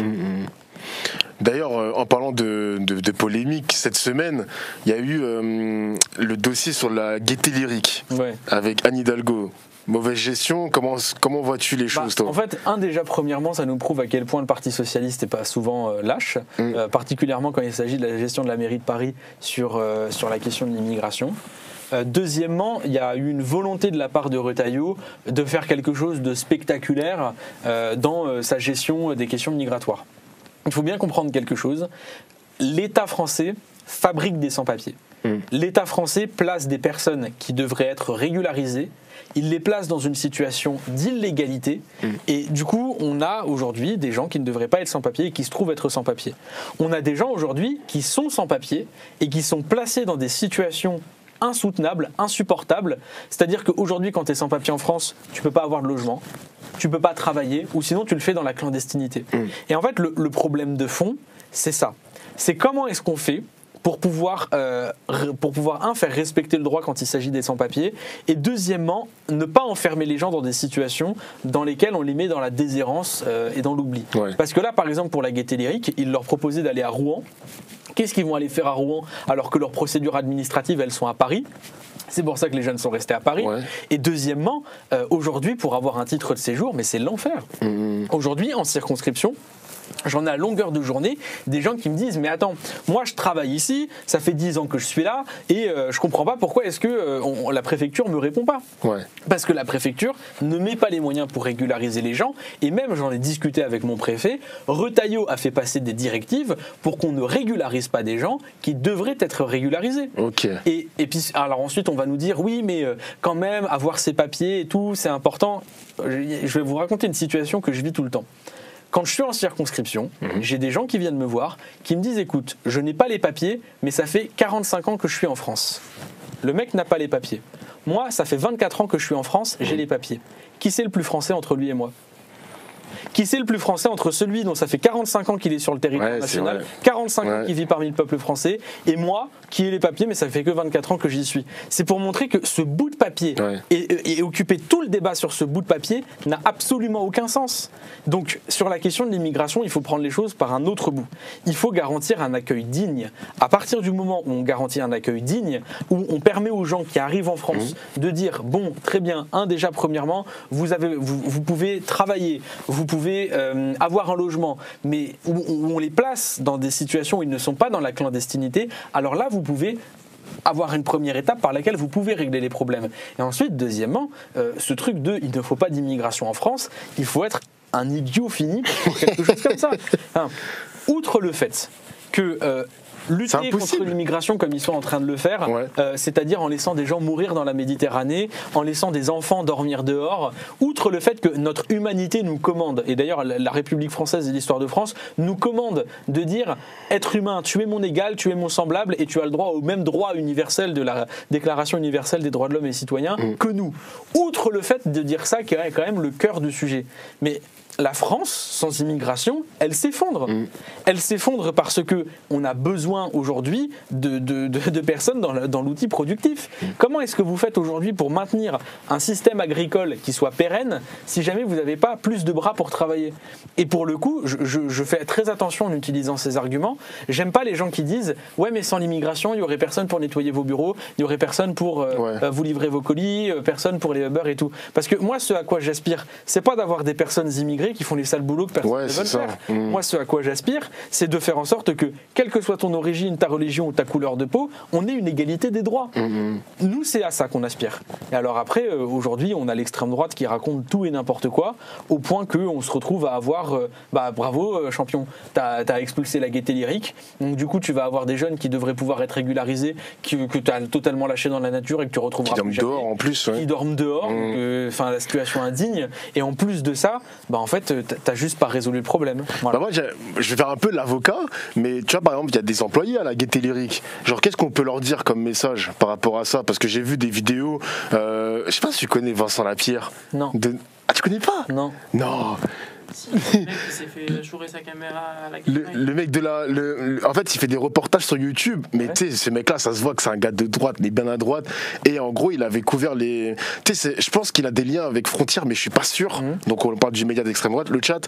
Et en gros, il avait fait un reportage dans la gaieté lyrique où il parlait justement avec les immigrés qui étaient à l'intérieur du bâtiment. Pourquoi vous êtes en France? Qu'est-ce que vous voulez en France? Etc. etc. Mais faut que tu regardes ces vidéos. Bon, ça va un peu t'énerver, mais ce mec-là, il est vraiment spécial quand même. Mais ouais, du coup, moi, je me suis toujours demandé, est-ce que Anne Hidalgo, elle a bien géré ce dossier? Non, je connais pas ce mec. Est-ce que Anne Hidalgo, elle a bien géré ce dossier? Est-ce qu'elle a une lourde responsabilité dans tout ça? Elle a une lourde responsabilité parce que quand tu es maire de gauche, tu ne laisses pas le ministre de l'Intérieur mettre à la rue des mineurs, ou même qui que ce soit. Tu essaies d'organiser la solidarité. Et par exemple, tu posais la question, oui, mais qu'est-ce qu'on fait pour les salariés de la gaieté lyrique? Mais en fait, les salariés de la gaieté lyrique ne devraient pas se retrouver dans cette situation parce qu'on devrait avoir des espaces d'accueil qui permettent de traiter correctement les gens. Mais premièrement, il faut traiter correctement les gens parce qu'il faut traiter correctement les gens. Parce que quand on a une estime de son pays, une estime de ses valeurs, ça en fait partie. Donc on se doit de les traiter correctement. Mais deuxièmement, parce que les traiter correctement, ça permet ensuite de faciliter tout le processus derrière. Ça permet de faciliter tous les processus administratifs. Et puis, enfin, donc en fait, Madame Anne Hidalgo, elle aurait dû protester. Voilà. Mais le problème, c'est qu'elle ne le fait pas. Parce qu'en réalité, aujourd'hui, il y a beaucoup de gens qui se prétendent être de gauche, et puis ensuite, quand il faut assumer les convictions de quelqu'un de gauche, assumer le conflit, assumer la lutte, et là, ils ont totalement... Ils sont moi, ce que j'en retiens, c'est que la gauche, elle n'était pas au bureau de la mairie de Paris, la gauche, elle était en lutte pour permettre de faire respecter les droits de ces gens-là. Et je le redis, parce qu'aujourd'hui, quand on parle d'immigration, on parle de migrants. Mais pourquoi est-ce qu'on parle de migrants? C'est pour ne pas avoir à dire que ce sont des gens, ce sont des êtres humains, ce sont des personnes, ce sont des gens, ça pourrait être vous. Et aujourd'hui, il y a une déshumanisation des immigrés qui est ouvertement raciste d'ailleurs, et il y a une déshumanisation de ces gens qui fait honte à la France. Parce que c'est quelque chose auquel je pense souvent. Moi, ça m'avait beaucoup marqué dans les manuels d'histoire, ce qu'avait fait la France. Et je me dis, dans 50, 60, 70 ans, quand on re-regardera ce qu'avait fait la France à l'époque, ça ne nous fera pas honneur. Et quand on doit réfléchir à qu'est-ce qu'on ferait en tant que personnalité politique, quelle est notre responsabilité devant l'histoire, je pense que les personnalités politiques devraient toujours se demander, dans 50, 70 ans, quand j'en parlerai à mes petits-enfants, est-ce que je pourrais leur dire qu'à ce moment-là, on avait de quoi être fier de notre pays? Quand je vois ce qu'ont fait M. Retailleau et Mme Hidalgo, au regard de l'histoire, on ne pourra pas dire qu'ils nous ont rendu fiers de notre pays. En plus, elle sera plus mère maintenant, c'est fini, ça, c'est... Ouais. On va changer de sujet, on va parler de l'Algérie. Que penses-tu des rapports actuels entre la France et l'Algérie? David Guiraud, il avait fait un bon discours. Il avait dit que c'est la France qui agresse l'Algérie. Est-ce que tu partages son opinion? Oui, parce que qu'est-ce qui se passe? Déjà, premièrement, bien sûr, il y a des questions géopolitiques avec la reconnaissance par la France du Sahara occidental. Historiquement, on a une histoire commune avec l'Algérie, qui est une histoire qui est douloureuse, c'est l'histoire de la colonisation. Il y a une réalité, la France n'a pas fait son inventaire colonial, la France ne reconnaît pas, ou un petit peu à demi-mot, les crimes qu'elle a commis en Algérie. Et ensuite, il y a au milieu de tout ça, Retailleau, qui lui est en train d'essayer de gagner le congrès des LR. Et en fait, c'est quoi l'objectif? Pour Retailleau, il l'a dit. Moi, il n'y a que l'économie sur laquelle je suis en désaccord avec l'extrême droite. Le reste, il faut que je fasse plus qu'eux pour essayer de les récupérer. Et la question de l'Algérie, l'extrême droite ne l'a toujours pas digérée. L'extrême droite, historiquement, n'a pas digéré l'indépendance de l'Algérie. Et taper sur l'Algérie, c'est remuer, draguer d'une certaine manière une histoire coloniale qui n'a pas été digérée par l'extrême droite. Et c'est comme ça qu'il essaie de gagner son congrès. Et il y a de nombreux, il y a de nombreux diplomates qui le regrettent et qui disent leur tristesse de voir la diplomatie française instrumentalisée par un ministre de l'Intérieur. Il n'est pas chargé des affaires étrangères. C'est même pas son domaine en plus. Instrumentalisé par un ministre de l'Intérieur pour servir ses petits calculs politiques. La réalité, c'est que nos affaires avec l'Algérie, on ne les traitera pas dans le conflit direct, on ne les traitera pas dans une opposition. Déjà premièrement, parce que c'est pas comme ça qu'on fait de la diplomatie. Bah oui. En fait, mis à part braquer le pays que tu as, avec lequel tu traites, tu ne fera rien bouger. Et par ailleurs, il faut, pour le coup, quand on fait de la diplomatie, il faut être capable de se mettre à la place de la personne qu'on a en face. Bien sûr. L'Algérie aujourd'hui, à cause de M. Retailleau, est placée dans une situation dans laquelle elle ne peut pas reculer. Ils ne peuvent pas reculer à cause des provocations de Retailleau. Deuxièmement, l'Algérie et la France sont des nations qui sont liées. Des nations qui sont liées par l'histoire douloureuse de la colonisation et des nations qui sont liées par la réalité joyeuse de son peuple. Pour le coup, les doubles nationalités sont nombreux. Bien sûr, les doubles nationalités sont nombreux, même les personnes qui ont que la nationalité algérienne ou des personnes qui ont que la nationalité française. On a des peuples qui sont liés. Et aujourd'hui, les peuples français et algériens regardent le comportement d'un petit ministre de l'Intérieur qui cherche à gagner son congrès et qui sabote des décennies de diplomatie. C'est ça. Et tout le monde le regrette. Et vous êtes le seul parti qui pourrait renouer ce lien, justement, parce que supposons, dans une politique fiction, tu as l'extrême droite au pouvoir avec Marine Le Pen, mais c'est pas elle qui va essayer de renouer les liens avec l'Algérie, c'est impossible. Non, parce que ça va encore plus. Il faut qu'elle rende hommage à papa. Pardon, mais Jean-Marie Le Pen sur la question de l'Algérie, non seulement il a fait de la torture là-bas, mais en plus de ça, Marine Le Pen, toujours pour draguer cette histoire coloniale, elle va continuer de taper parce que derrière, au fond, en tapant sur l'Algérie, c'est qu'est-ce qu'il cherche à taper, M. Retailleau, comme à chacune de ses prises de parole. Il cherche à désigner un ennemi de l'intérieur. C'est ça. Il cherche à désigner, à faire de l'arabe, à faire du musulman, l'ennemi de l'intérieur, c'est ça. Et pour le coup, aujourd'hui, les médias continuent et les politiques fabriquent ce que serait l'ennemi intérieur musulman ou l'arabe qui serait déloyal vis-à-vis de son pays, le musulman qui serait un islamiste, sauf si jamais il prouve le contraire. C'est ça que cherchent à fabriquer ces gens-là. Et c'est ça qu'il est en train de faire à travers l'Algérie. Il remue une histoire coloniale pour essayer de repointer du doigt un ennemi de l'intérieur. N'empêche, c'est un coup de bluff son histoire de démission. Il a dit qu'il voulait démissionner si la France cédait sur le dossier algérien. Mais c'est un coup de bluff parce que, en fait, quand tu es dans l'exécutif, membre du gouvernement, tu as une fenêtre immense aussi, médiatiquement parlant. Donc si le mec il quitte le gouvernement, il perd une fenêtre, une opportunité de malade quand même. J'en sais rien, mais pour le coup, c'est quand même quelque chose que je regrette beaucoup, de voir à quel point le sens de l'État il s'est perdu. Quand on est ministre de l'Intérieur, par exemple, je me rappelle de Retailleau qui appelle à voter contre moi quand je m'étais présenté aux élections. Ouais, putain, j'ai vu son tweet. Je regarde ça, je me dis, mais pardon monsieur, mais vous êtes celui qui est censé organiser les élections. Exactement. Donc, il y a un moment, si vous avez le sens de l'État, moi ça va, je suis quelqu'un de réglo, j'aurais très bien pu arriver et dire, regardez, celui en charge d'organiser les élections, il a pris parti, donc je ne reconnais pas le résultat des élections. Je le ferai pas, et parce que pour le coup, les élections se sont bien passées, on a surveillé. Mais quand on a le sens de l'État, on fait attention à ce qu'on dit, on fait attention à ce qu'on fait. fait. Il n'y a plus de règles ici aussi, j'ai Les gens ne l'impression. font pas attention. Ouais, c'est ça. Ils ne font pas attention à ce qu'ils font.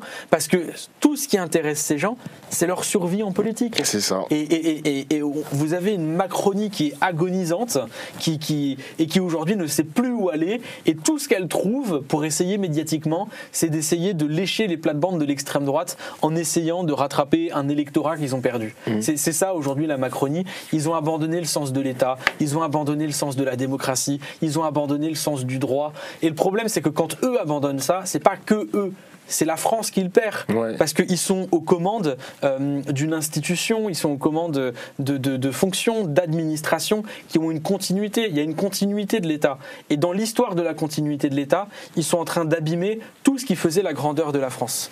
Parce que je suis triste de voir qu'à l'international aujourd'hui, la réputation de notre pays, c'est la réputation d'un pays islamophobe.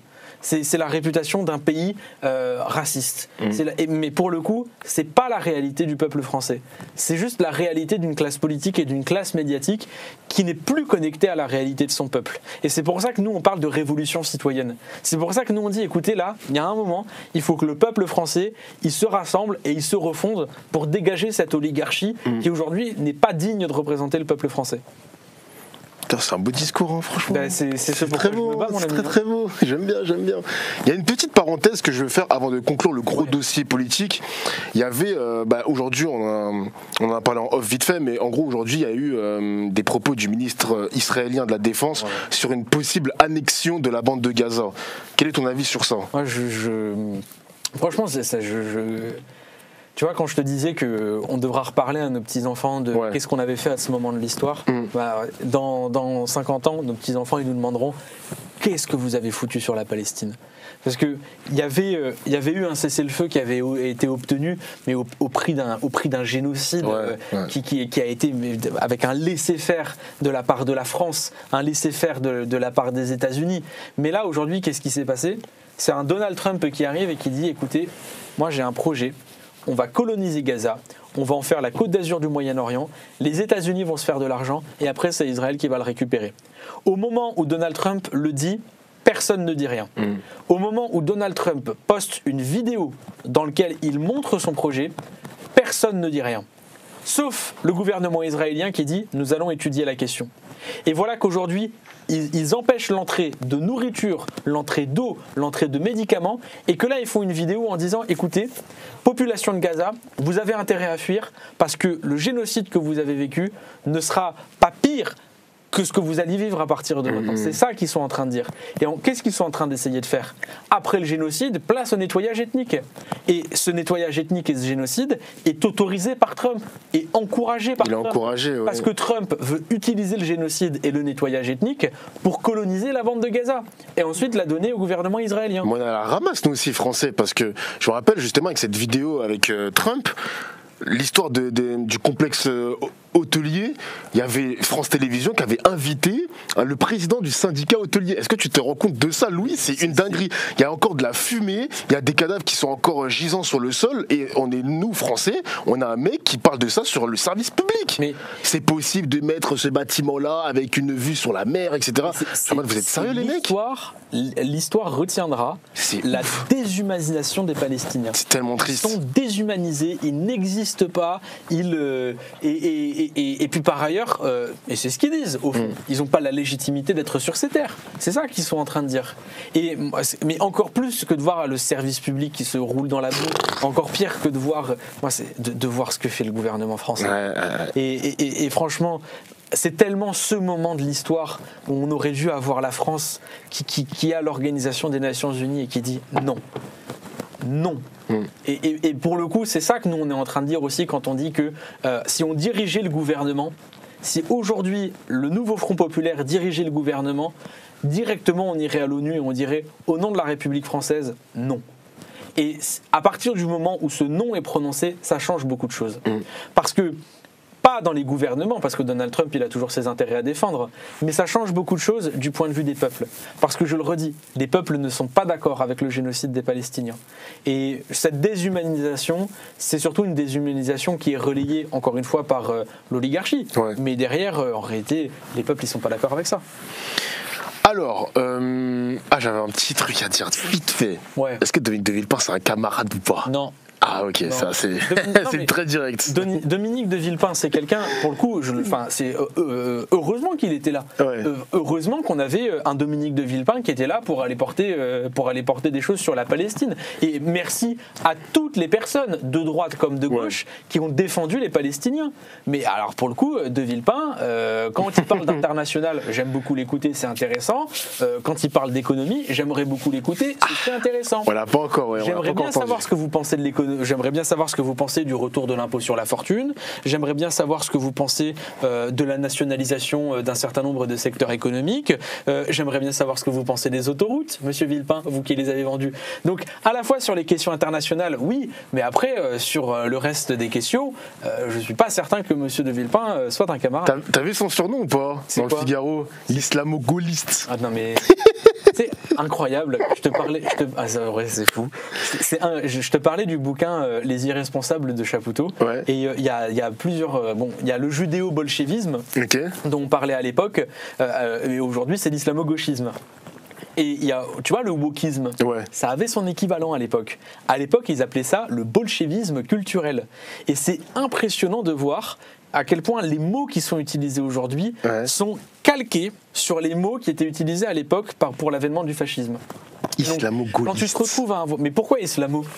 Je ne l'ai pas entendu défendre le droit des personnes musulmanes à défendre leur religion, enfin à vivre de leur religion, à exister en tant que musulman en France. Par contre, il a défendu les Palestiniens. Il a juste fait ça, le mec. Mais c'est vraiment le cœur de tout ça, et c'est ce que raconte Trump, et c'est ce qu'a raconté Vance, et c'est ce que toute l'extrême droite a en tête. C'est que pour eux, le 21e siècle, c'est un moment de guerre de civilisation. C'est que tu as une civilisation, eux ils disent judéo-chrétienne, ce qui a absolument aucun sens, parce que la réalité, c'est que historiquement, ce que eux appellent notre civilisation a opprimé les Juifs pendant 2000 ans, et jusqu'à la Shoah, et maintenant qu'ils s'en veulent et que par ailleurs ils admettent pas, parce que sur la question de l'antisémitisme en France, on regarde pas non plus totalement notre histoire droit dans les yeux. Quand on a Emmanuel Macron qui va sur la tombe de Pétain, quand on a une sorte de semi-reconnaissance sur la responsabilité de la police dans tous les Juifs qui ont été envoyés en Allemagne, ou même quand on raconte l'histoire de la résistance française. Moi, la résistance française, j'en suis profondément amoureux, c'est une histoire familiale, mais la réalité, c'est que non, à ce moment-là, la France, dans sa masse, dans sa globalité, elle n'était pas résistante. Heureusement, il y avait une France qui existait, qui était une lumière dans ce que nous, on estime être la France. Mais la réalité, c'est que la majorité a collaboré avec les antisémites et avec les nazis. Donc, tu vois, la civilisation judéo-chrétienne, du point de vue de l'extrême droite, c'est assez contradictoire. Et du coup, ces civilisations, pour eux, elles doivent s'affronter, là, dans le 21e siècle, avec un ennemi qui sont les civilisations musulmanes. Mais pour le coup, ces gens manquent totalement ce qu'est l'enjeu du 21e siècle. L'enjeu du 21e siècle, c'est que nous sommes dans le siècle où le capitalisme ne survivra pas. Et je ne le dis pas pour me faire plaisir, bien que ça me fasse plaisir, je le dis parce que le capitalisme ne peut pas survivre au dérèglement climatique, parce que le capitalisme ne peut pas survivre aux récessions démographiques, parce que le capitalisme ne peut pas survivre par son réarmement qui va mener à des guerres, sauf qu'aujourd'hui vous avez l'arme nucléaire dans l'équation. On est dans un siècle où c'est où vous choisissez la guerre des civilisations, auquel cas vous allez à votre perte, ou vous choisissez la lutte contre le capitalisme, auquel cas vous avez encore un salut. Ok, c'était une grosse parenthèse politique.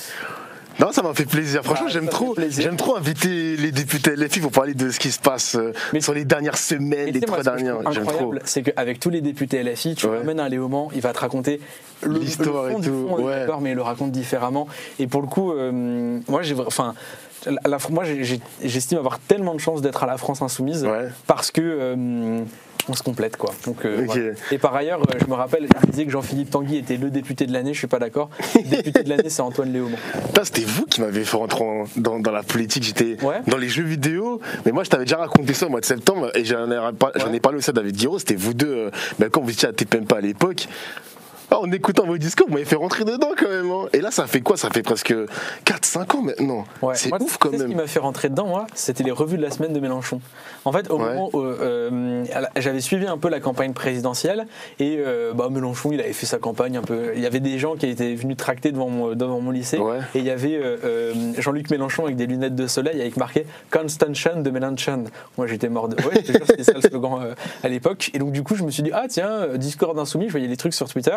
Et ensuite, il a fait les revues de la semaine. Et du coup, j'ai écouté les revues de la semaine. Et moi, du coup, qui faisais ma vie, tu vois, j'étais pas très politique, mais en même temps, je suivais la vie de mon Jean-Luc, qui était là. Bonjour, je suis à Marseille. Bonjour, on est dans mon bureau à l'Assemblée. Bonjour. Et donc, du coup, j'ai suivi Jean-Luc, quoi. Et voilà, j'ai regardé toutes les revues de la semaine, je les écoutais même sur Spotify. Et à la fin, ça a forgé une culture politique.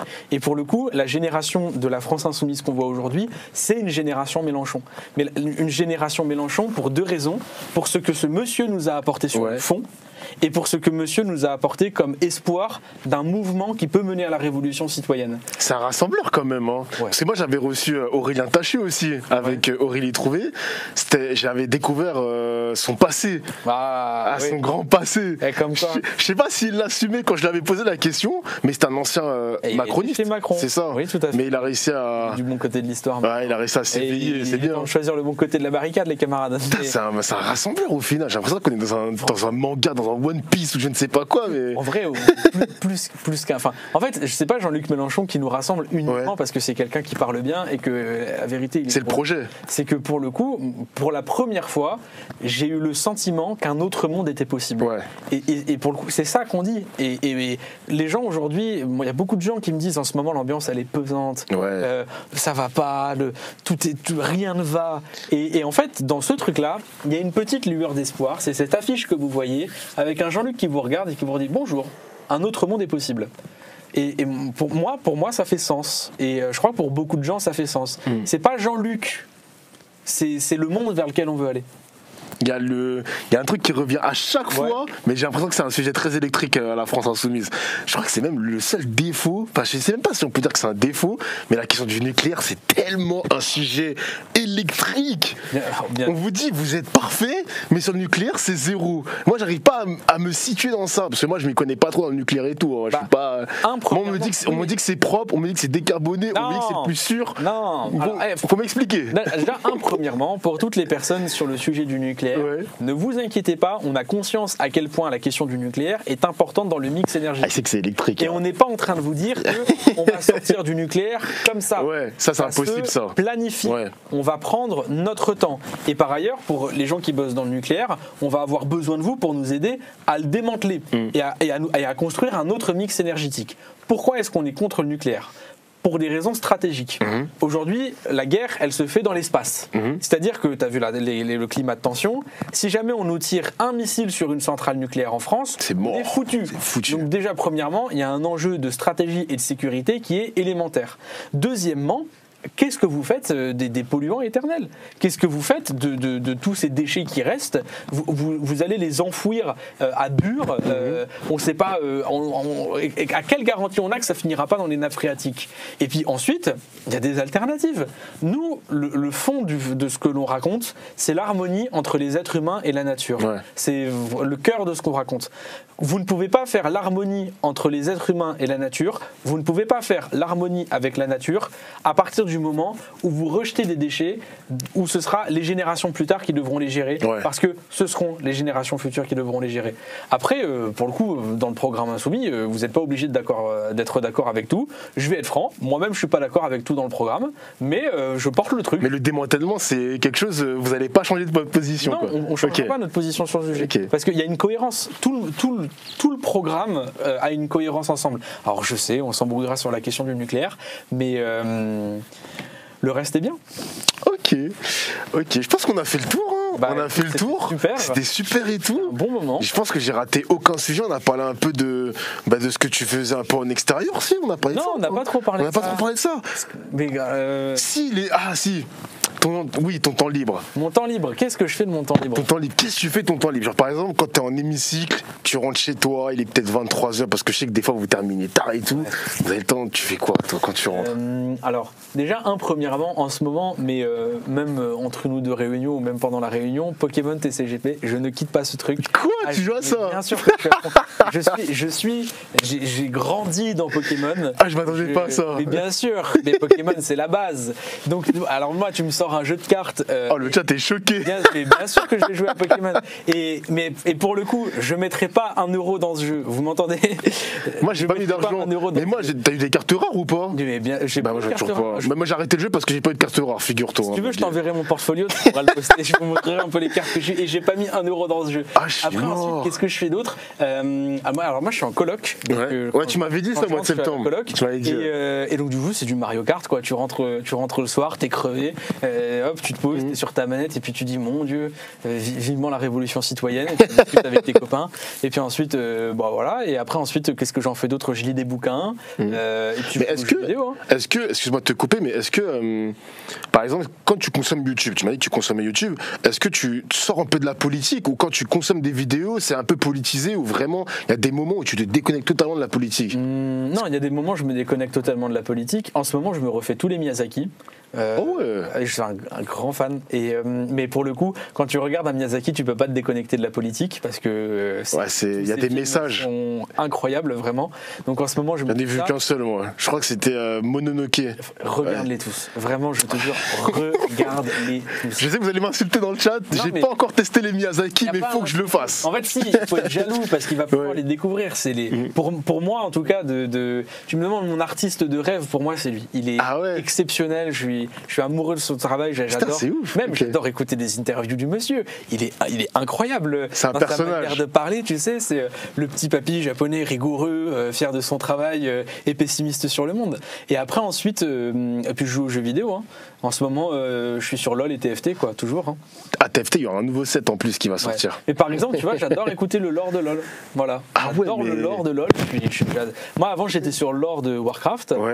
Ça m'a saoulé depuis que, encore une fois, les actionnaires Blizzard, Activision, encore une fois la faute du capitalisme, et détruisent ce qu'était Warcraft. Et donc du coup maintenant je suis passé au lore de LoL, et pour le coup c'est Nakatine, je crois, qui raconte cette histoire. Il y a Nakatine, il y a Chebubul aussi qui est vraiment excellent. Il connaît tous les gars, ils sont connectés. Et après mais alors pour le coup incroyable, parce que là on est sur le jeu vidéo, bravo à la commu League of Legends pour la révolution qui a été faite pour le retour des coffres Hextech. Je vous raconte cette histoire que vous compreniez. On s'était battu parce qu'ils voulaient nous enlever les coffres Hextech, et on a réussi à obtenir le retour des coffres Hextech, mais maintenant on a des skins de ouf. Comme quoi, battez-vous pour quelque chose, non seulement vous le garderez, mais en plus la force de votre mouvement vous permettra d'avoir encore plus. On l'a fait pour Riot, de ce que je sais plus c'est quelle banque horrible qui est celui qui dirige Riot, je sais plus, il dirige quelle banque horrible ou quel truc. C'est vraiment un capitaliste vicieux. Je sais pas. Mais je sais que c'était un Français. CD, et donc voilà. Mais tu sais que c'est dangereux ça, hein, les coffres Hextech et tout, même FIFA, les coffres. Par exemple, les trucs à ouvrir, tu mets de l'argent pour espérer avoir une carte rare. Je sais qu'en Belgique, ça a été interdit, ça. Ouais, mais pour le coup, c'est ouf, hein. C'est catalogué comme un jeu d'argent, quoi. Parce que c'est des jeux d'argent. Ouais, c'est ça. Enfin, par exemple, tu vois, les paris sportifs, je me rappelle, il y avait eu toute une phase où il y avait les paris sportifs qui cherchaient ouvertement à parler aux jeunes de banlieue. Ouais, putain. Et là, BetClick, pour le citer. BetClick, franchement. Et donc, du coup, ouais, il y a un gros sujet sur ça. Mais pour le coup, il y a un sujet sur l'addiction générale. Enfin, il y a un sujet sur l'addiction aux jeux vidéo. Moi, par exemple, je me rappelle, moi-même, comme mes frères, que ce soit sur GTA ou sur Warcraft, quand t'es petit, oui, t'as un sujet d'addiction aux jeux vidéo. Moi, je suis passé là-dedans. Et en même temps, il ne faut pas être dans un truc de réprimer le jeu vidéo. C'est devenu un gros mot, l'addiction, j'ai l'impression, en France, parce que, par exemple, quand on parle d'addiction aux jeux vidéo, bah, tu sais, t'as l'extrême droite qui te font les discours, ils sont dérangés, faut arrêter les jeux vidéo, c'est trop violent. L'histoire de la drogue aussi, avec le député, je sais plus comment il s'appelle. Comment il s'appelle le député qui a été pris pour... De chez nous ? Oui, de chez vous. Voilà, c'est ça. Mais le mec, il m'a fait trop de la peine. C'est pas un sujet à rigoler, l'addiction. Oui, en fait, c'est quelque chose de sérieux. Il y a un problème dans l'Assemblée nationale, c'est une hypocrisie sur tous les sujets. C'est une hypocrisie sur les questions de drogue, une hypocrisie sur les questions d'addiction en général, une hypocrisie sur les questions de violences sexistes et sexuelles. Et en fait, l'Assemblée nationale se raconte comme si jamais elle n'était pas traversée par des sujets qui traversent toute la société française. C'est ça, Exactement. L'alcool traverse toute la société française. La drogue traverse toute la société française. Les violences sexistes et sexuelles, le racisme, ça traverse toute la société française. L'Assemblée nationale est pénétrée par ces questions comme toute la société française. Sauf que, tu vois, par exemple, pourquoi est-ce qu'au Rassemblement national, quand tu as Élise Lucet qui était venue et qui était là à faire les tests, ouais, j'ai vu ça. C'est n'importe quoi, parce que je suis curieux de voir si jamais ils feront tous le test. Et tu sais quoi, moi par exemple, un député qui aujourd'hui a un problème d'addiction avec l'alcool, a un problème, tous ces sujets-là, d'un côté, il y a une question, oui, de représentativité, mais d'un autre côté, la représentativité, c'est aussi représenter ce qu'il y a de mauvais dans la société française. Et pour le coup, aujourd'hui, dans la politique, il y a un espèce de déni général sur ces questions-là qui nous empêche d'avancer. Et sur tous les sujets. Et sur la question de l'addiction aussi. Et sur la question, même la question du rapport que les jeunes peuvent avoir avec Internet ou avec les jeux vidéo. Où, par exemple, tu vois, on dit les jeunes. Alors, moi, je pense, oui, tout petit, les jeunes, il ne faut pas les mettre devant un écran, c'est dangereux. Mais par contre, sur le long terme, en fait, que tu le veuilles ou non, on va être de plus en plus connectés et du coup il faut apprendre à vivre sur Internet. Et on se demande comment est-ce qu'on lutte contre le harcèlement sur Internet. Et pour commencer, il faut apprendre aux petits dès le plus jeune âge qu'on ne s'harcèle pas sur Internet. Mais pas du petit cours par-ci par-là.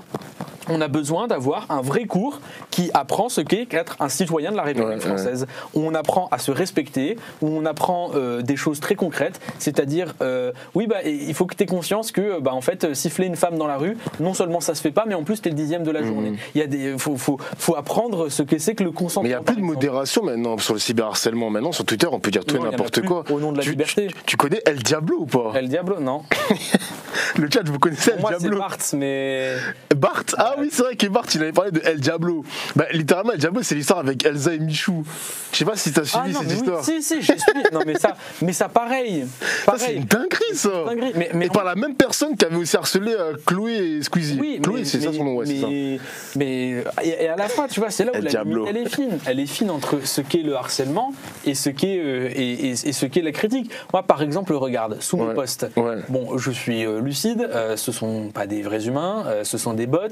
Par ailleurs, je me demande d'où viennent ces bots. Peut-être sont-ils les mêmes bots que ceux qui ont fait monter les abonnés de Jordan Bardella sur TikTok. Faut pas croire que le mec est si famous que ça sur l'application, il a acheté ses abonnés, mais bref. Donc maintenant, entre à votre 10 à poster un message à la suite pour exprimer une opinion, écoutez, parfois il faut savoir se contrôler parce que oui, ça s'appelle du harcèlement à la fin. Mais pour le coup, c'est pas quelque chose que tu pourras réprimer par la loi parce que c'est un phénomène qui est bien trop massif. C'est un phénomène que tu ne pourras que contrôler par l'éducation.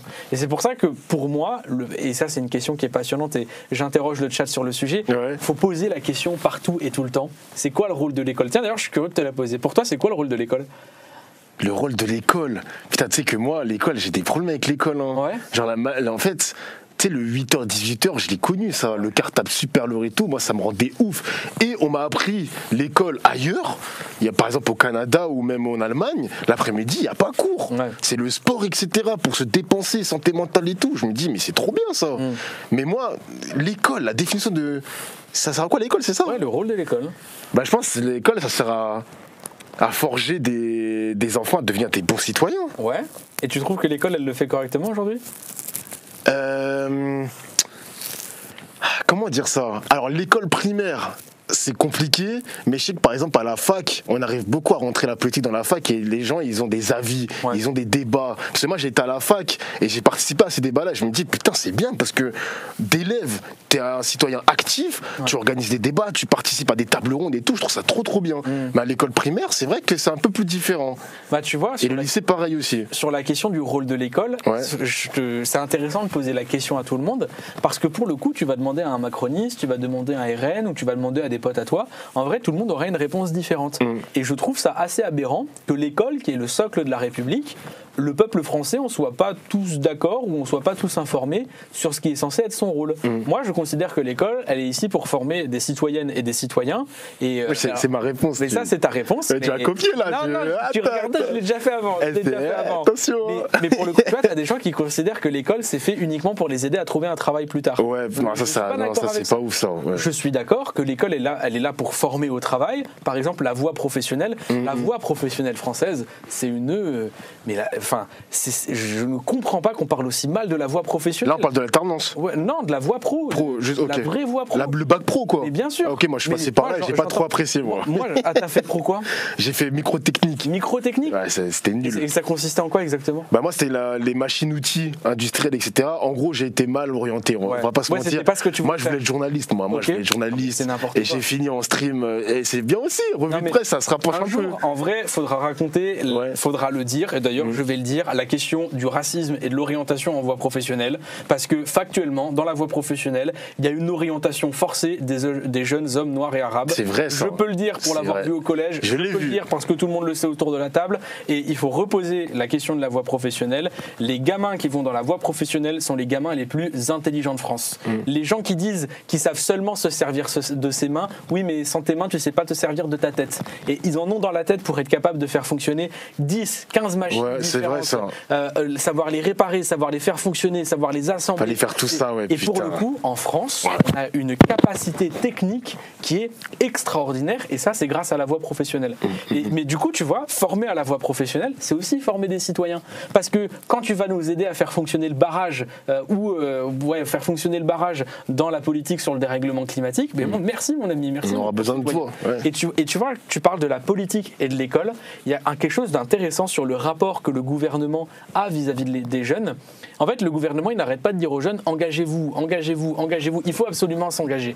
Mais par contre, dès que l'engagement des jeunes, c'est un engagement conflictuel, c'est-à-dire que c'est un engagement où les jeunes ils vont dire, on n'est pas d'accord avec le gouvernement et compagnie, alors là, c'est un engagement qui est plus légitime. Et tu vois, on a parlé de la Gaîté Lyrique, il y a eu un blocus dans un lycée à côté de la Gaîté Lyrique après ce qui s'est passé, on a envoyé des policiers aller casser la gueule à des lycéens. C'était pas normal il y a 10 ans de tirer au LBD et de frapper à la matraque des lycéens. Et d'ailleurs, ça a commencé à un moment très précis, c'est le moment où ils ont mis à genoux, main sur la tête, 150 lycéens à Mantes-la-Jolie, où ils ont dit voilà une classe qui se tient sage, et personne n'a été sanctionné après ça. J'ai vu ça. Personne n'a été sanctionné. L'image a été choquante, je voyais les élèves avec leur sac à dos et tout. C'est une honte. Comment on peut faire? C'est ouf quand même. Mais tu vois, mais personne n'a été sanctionné après ça.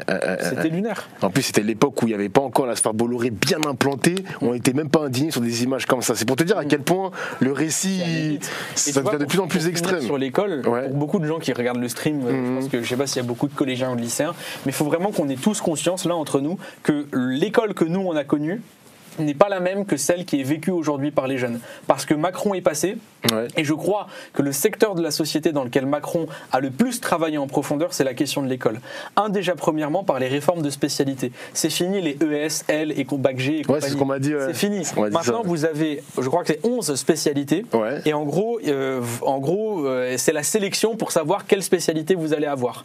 Sauf que imagine que toi tu es au lycée, que tu veux plus tard devenir un scientifique, mais que par contre tu n'as pas été sélectionné pour rentrer dans la filière des sciences, alors dans ce cas, dans Parcoursup, tu seras désavantagé. Ce qui veut dire qu'aujourd'hui, dès la 3e, tu es mis en compétition avec les autres élèves pour savoir quelle sera l'orientation qui fixera quelle sera la vocation et le métier de ta vie. Aujourd'hui, on met en compétition des adolescents de 15 à 18 ans pour savoir quel sera le métier de leur vie. On les met dans des classes surchargées avec une pression et une organisation scolaire monumentale, et c'est ça qui crée un immense mal-être chez les jeunes. En fait, tu veux dire que Parcoursup c'est toujours naze? En fait, moi j'ai connu Parcoursup. Attends, c'était quoi l'ancêtre de Parcoursup? APB. Voilà, c'est ça. Moi j'ai connu admission post-bac, les gars. Parcoursup, et c'est l'enfer. Parcoursup, même le fond du truc, c'est-à-dire que en fait, quand tu as 18 ans et que tu rentres à l'université, ce diplôme, ces études vont fixer ce que tu vas faire de ta vie tout court. Ça va avoir une influence sur les 60-70 prochaines années de ta vie. Donc, pour des choix que tu as fait quand tu avais 15 ans, ça va avoir une influence sur tout le reste de ta vie. En ajoutant un petit détail, c'est que quand on a 15 ans, on n'est pas tous égaux. Les gosses de Bourges, ils ont du soutien scolaire. Les gosses de Bourges, ils ont les meilleurs profs, ils ont les meilleurs lycées. Ça veut dire qu'en fonction de ta classe sociale qui a influé sur ensuite les choix que tu as pu faire quand tu avais 15 ans, ça va déterminer tout le reste de ta vie. Et c'est pour ça que la méritocratie n'existe pas. Il faut arrêter de raconter que la méritocratie existe. Il y en a dans mon chat, ils vont pas être d'accord avec toi des fois. Non, mais et même les sur amis, Twitter, il y en a plein qui sont en mode, bah si ça existe. le concept de méritocratie en soi, je suis d'accord. Par exemple, quand il s'agit de nettoyer un jardin, si jamais moi j'ai passé 1h30 à nettoyer tout et qu'il y en a un qui a passé 30 minutes, bah clairement j'ai été plus méritant sur la question du nettoyage du jardin. Mais la question de la méritocratie comme socle pour construire une société, ça n'existe pas, ou en tout cas pas dans le capitalisme. Parce que si jamais la méritocratie, c'est l'arbre qui cache les injustices du capitalisme. Et aujourd'hui, tant que vous aurez ces classes sociales, vous n'aurez pas de méritocratie. Et défendre la méritocratie dans le capitalisme, c'est pas défendre la méritocratie, c'est défendre le capitalisme. Et le capitalisme est une injustice. Enfin, parce que moi, on me dit, oui, mais regardez, le patron, c'est celui qui prend tous les risques. Le PDG, regarde, si jamais il foire son investissement, il va tout perdre. Ah ouais, le PDG, il foire son investissement et il perd tout, qu'est-ce qui va devenir de lui ? Bah, il va juste finir au SMIC à travailler à l'usine pour rembourser son prêt. Il va juste finir comme les travailleurs qui l'exploitent. Donc arrêtez de me parler de méritocratie. Il y a des sujets qui me... Basé, bien dit, basé, réel. Ah, bah oui, non, mais les amis, franchement... Avant de conclure ce stream, est-ce que tu aurais un petit mot de la fin? Là, on a fait vraiment le tour. Je pense qu'on a fait quoi? Ça fait 2 heures. On est combien là sur le stream? On est 1300. Waouh, incroyable. Écoutez, les amis, j'ai un petit mot de la fin. Déjà, j'ai passé un super moment avec vous. Ah, mais ça fait plaisir. J'ai passé un super moment avec toi. Tout le monde me dit ça à chaque fois. Les amis, là, pour demain, on a besoin de vous. On a besoin que vous nous filiez un coup de main. Premièrement, parce que la cause est importante. C'est la lutte contre l'extrême droite, c'est la lutte contre le racisme. Deuxièmement, parce que vous savez ce que vont en dire les médias. À chaque fois, ils n'arrêtent pas de dire le mouvement est en perte de vitesse et compagnie. Ouais, ils attendent que ça, eux. Ils attendent que ça. De toute façon, même si on est 4 millions, vous inquiétez pas, ils diront quand même qu'on est en perte de vitesse. Mais demain, on a besoin de faire du nombre. On a besoin de faire du nombre. Pas seulement pour montrer que la France Insoumise est capable de rassembler des gens en manifestation, parce qu'on n'est pas tout seul, parce qu'il y a des centaines d'associations qui ont fait la manif du 22 mars, mais aussi parce que là, on est ici pour montrer le vrai peuple français. Le peuple français n'est pas raciste. Le vrai peuple français n'est pas islamophobe. Le vrai peuple français, il est pour la paix. Le vrai peuple français, il lutte contre l'extrême droite. Et chaque fois que vous avez écouté un politique ou allumé la télévision et que vous ne vous êtes pas senti représenté, eh ben écoutez les amis, demain, on a besoin de vous et beaucoup d'autres ont besoin de vous parce que c'est le moment tous ensemble de se représenter à travers cette manifestation. Le parcours, il commence quand? Dans la rue demain. Le parcours, il commence à partir de... Ça dépend des villes. Vous en avez dans... Alors Paris, on va rester en Paris, je pense. Bon, pour ce qui est de Paris, je crois que c'est à 14h. Ok. Voilà. Ok, parfait. Donc regardez sur les réseaux sociaux et abonnez-vous. Bah, merci en tout cas, Louis. Merci, ça m'a fait super plaisir. Merci aussi à la régie pour l'organisation. Merci aussi à Adélaïde qui a organisé tout ça. Ça fait plaisir. Le plateau était magnifique. J'espère que vous avez passé un bon moment le stream. Super moment. Demain à la manif, 14h. Je vous souhaite une excellente soirée à toutes et à tous. Merci Louis. Et on se retrouve peut-être bientôt. À bientôt. Pour une nouvelle émission peut-être. Avec grand plaisir. Parfait.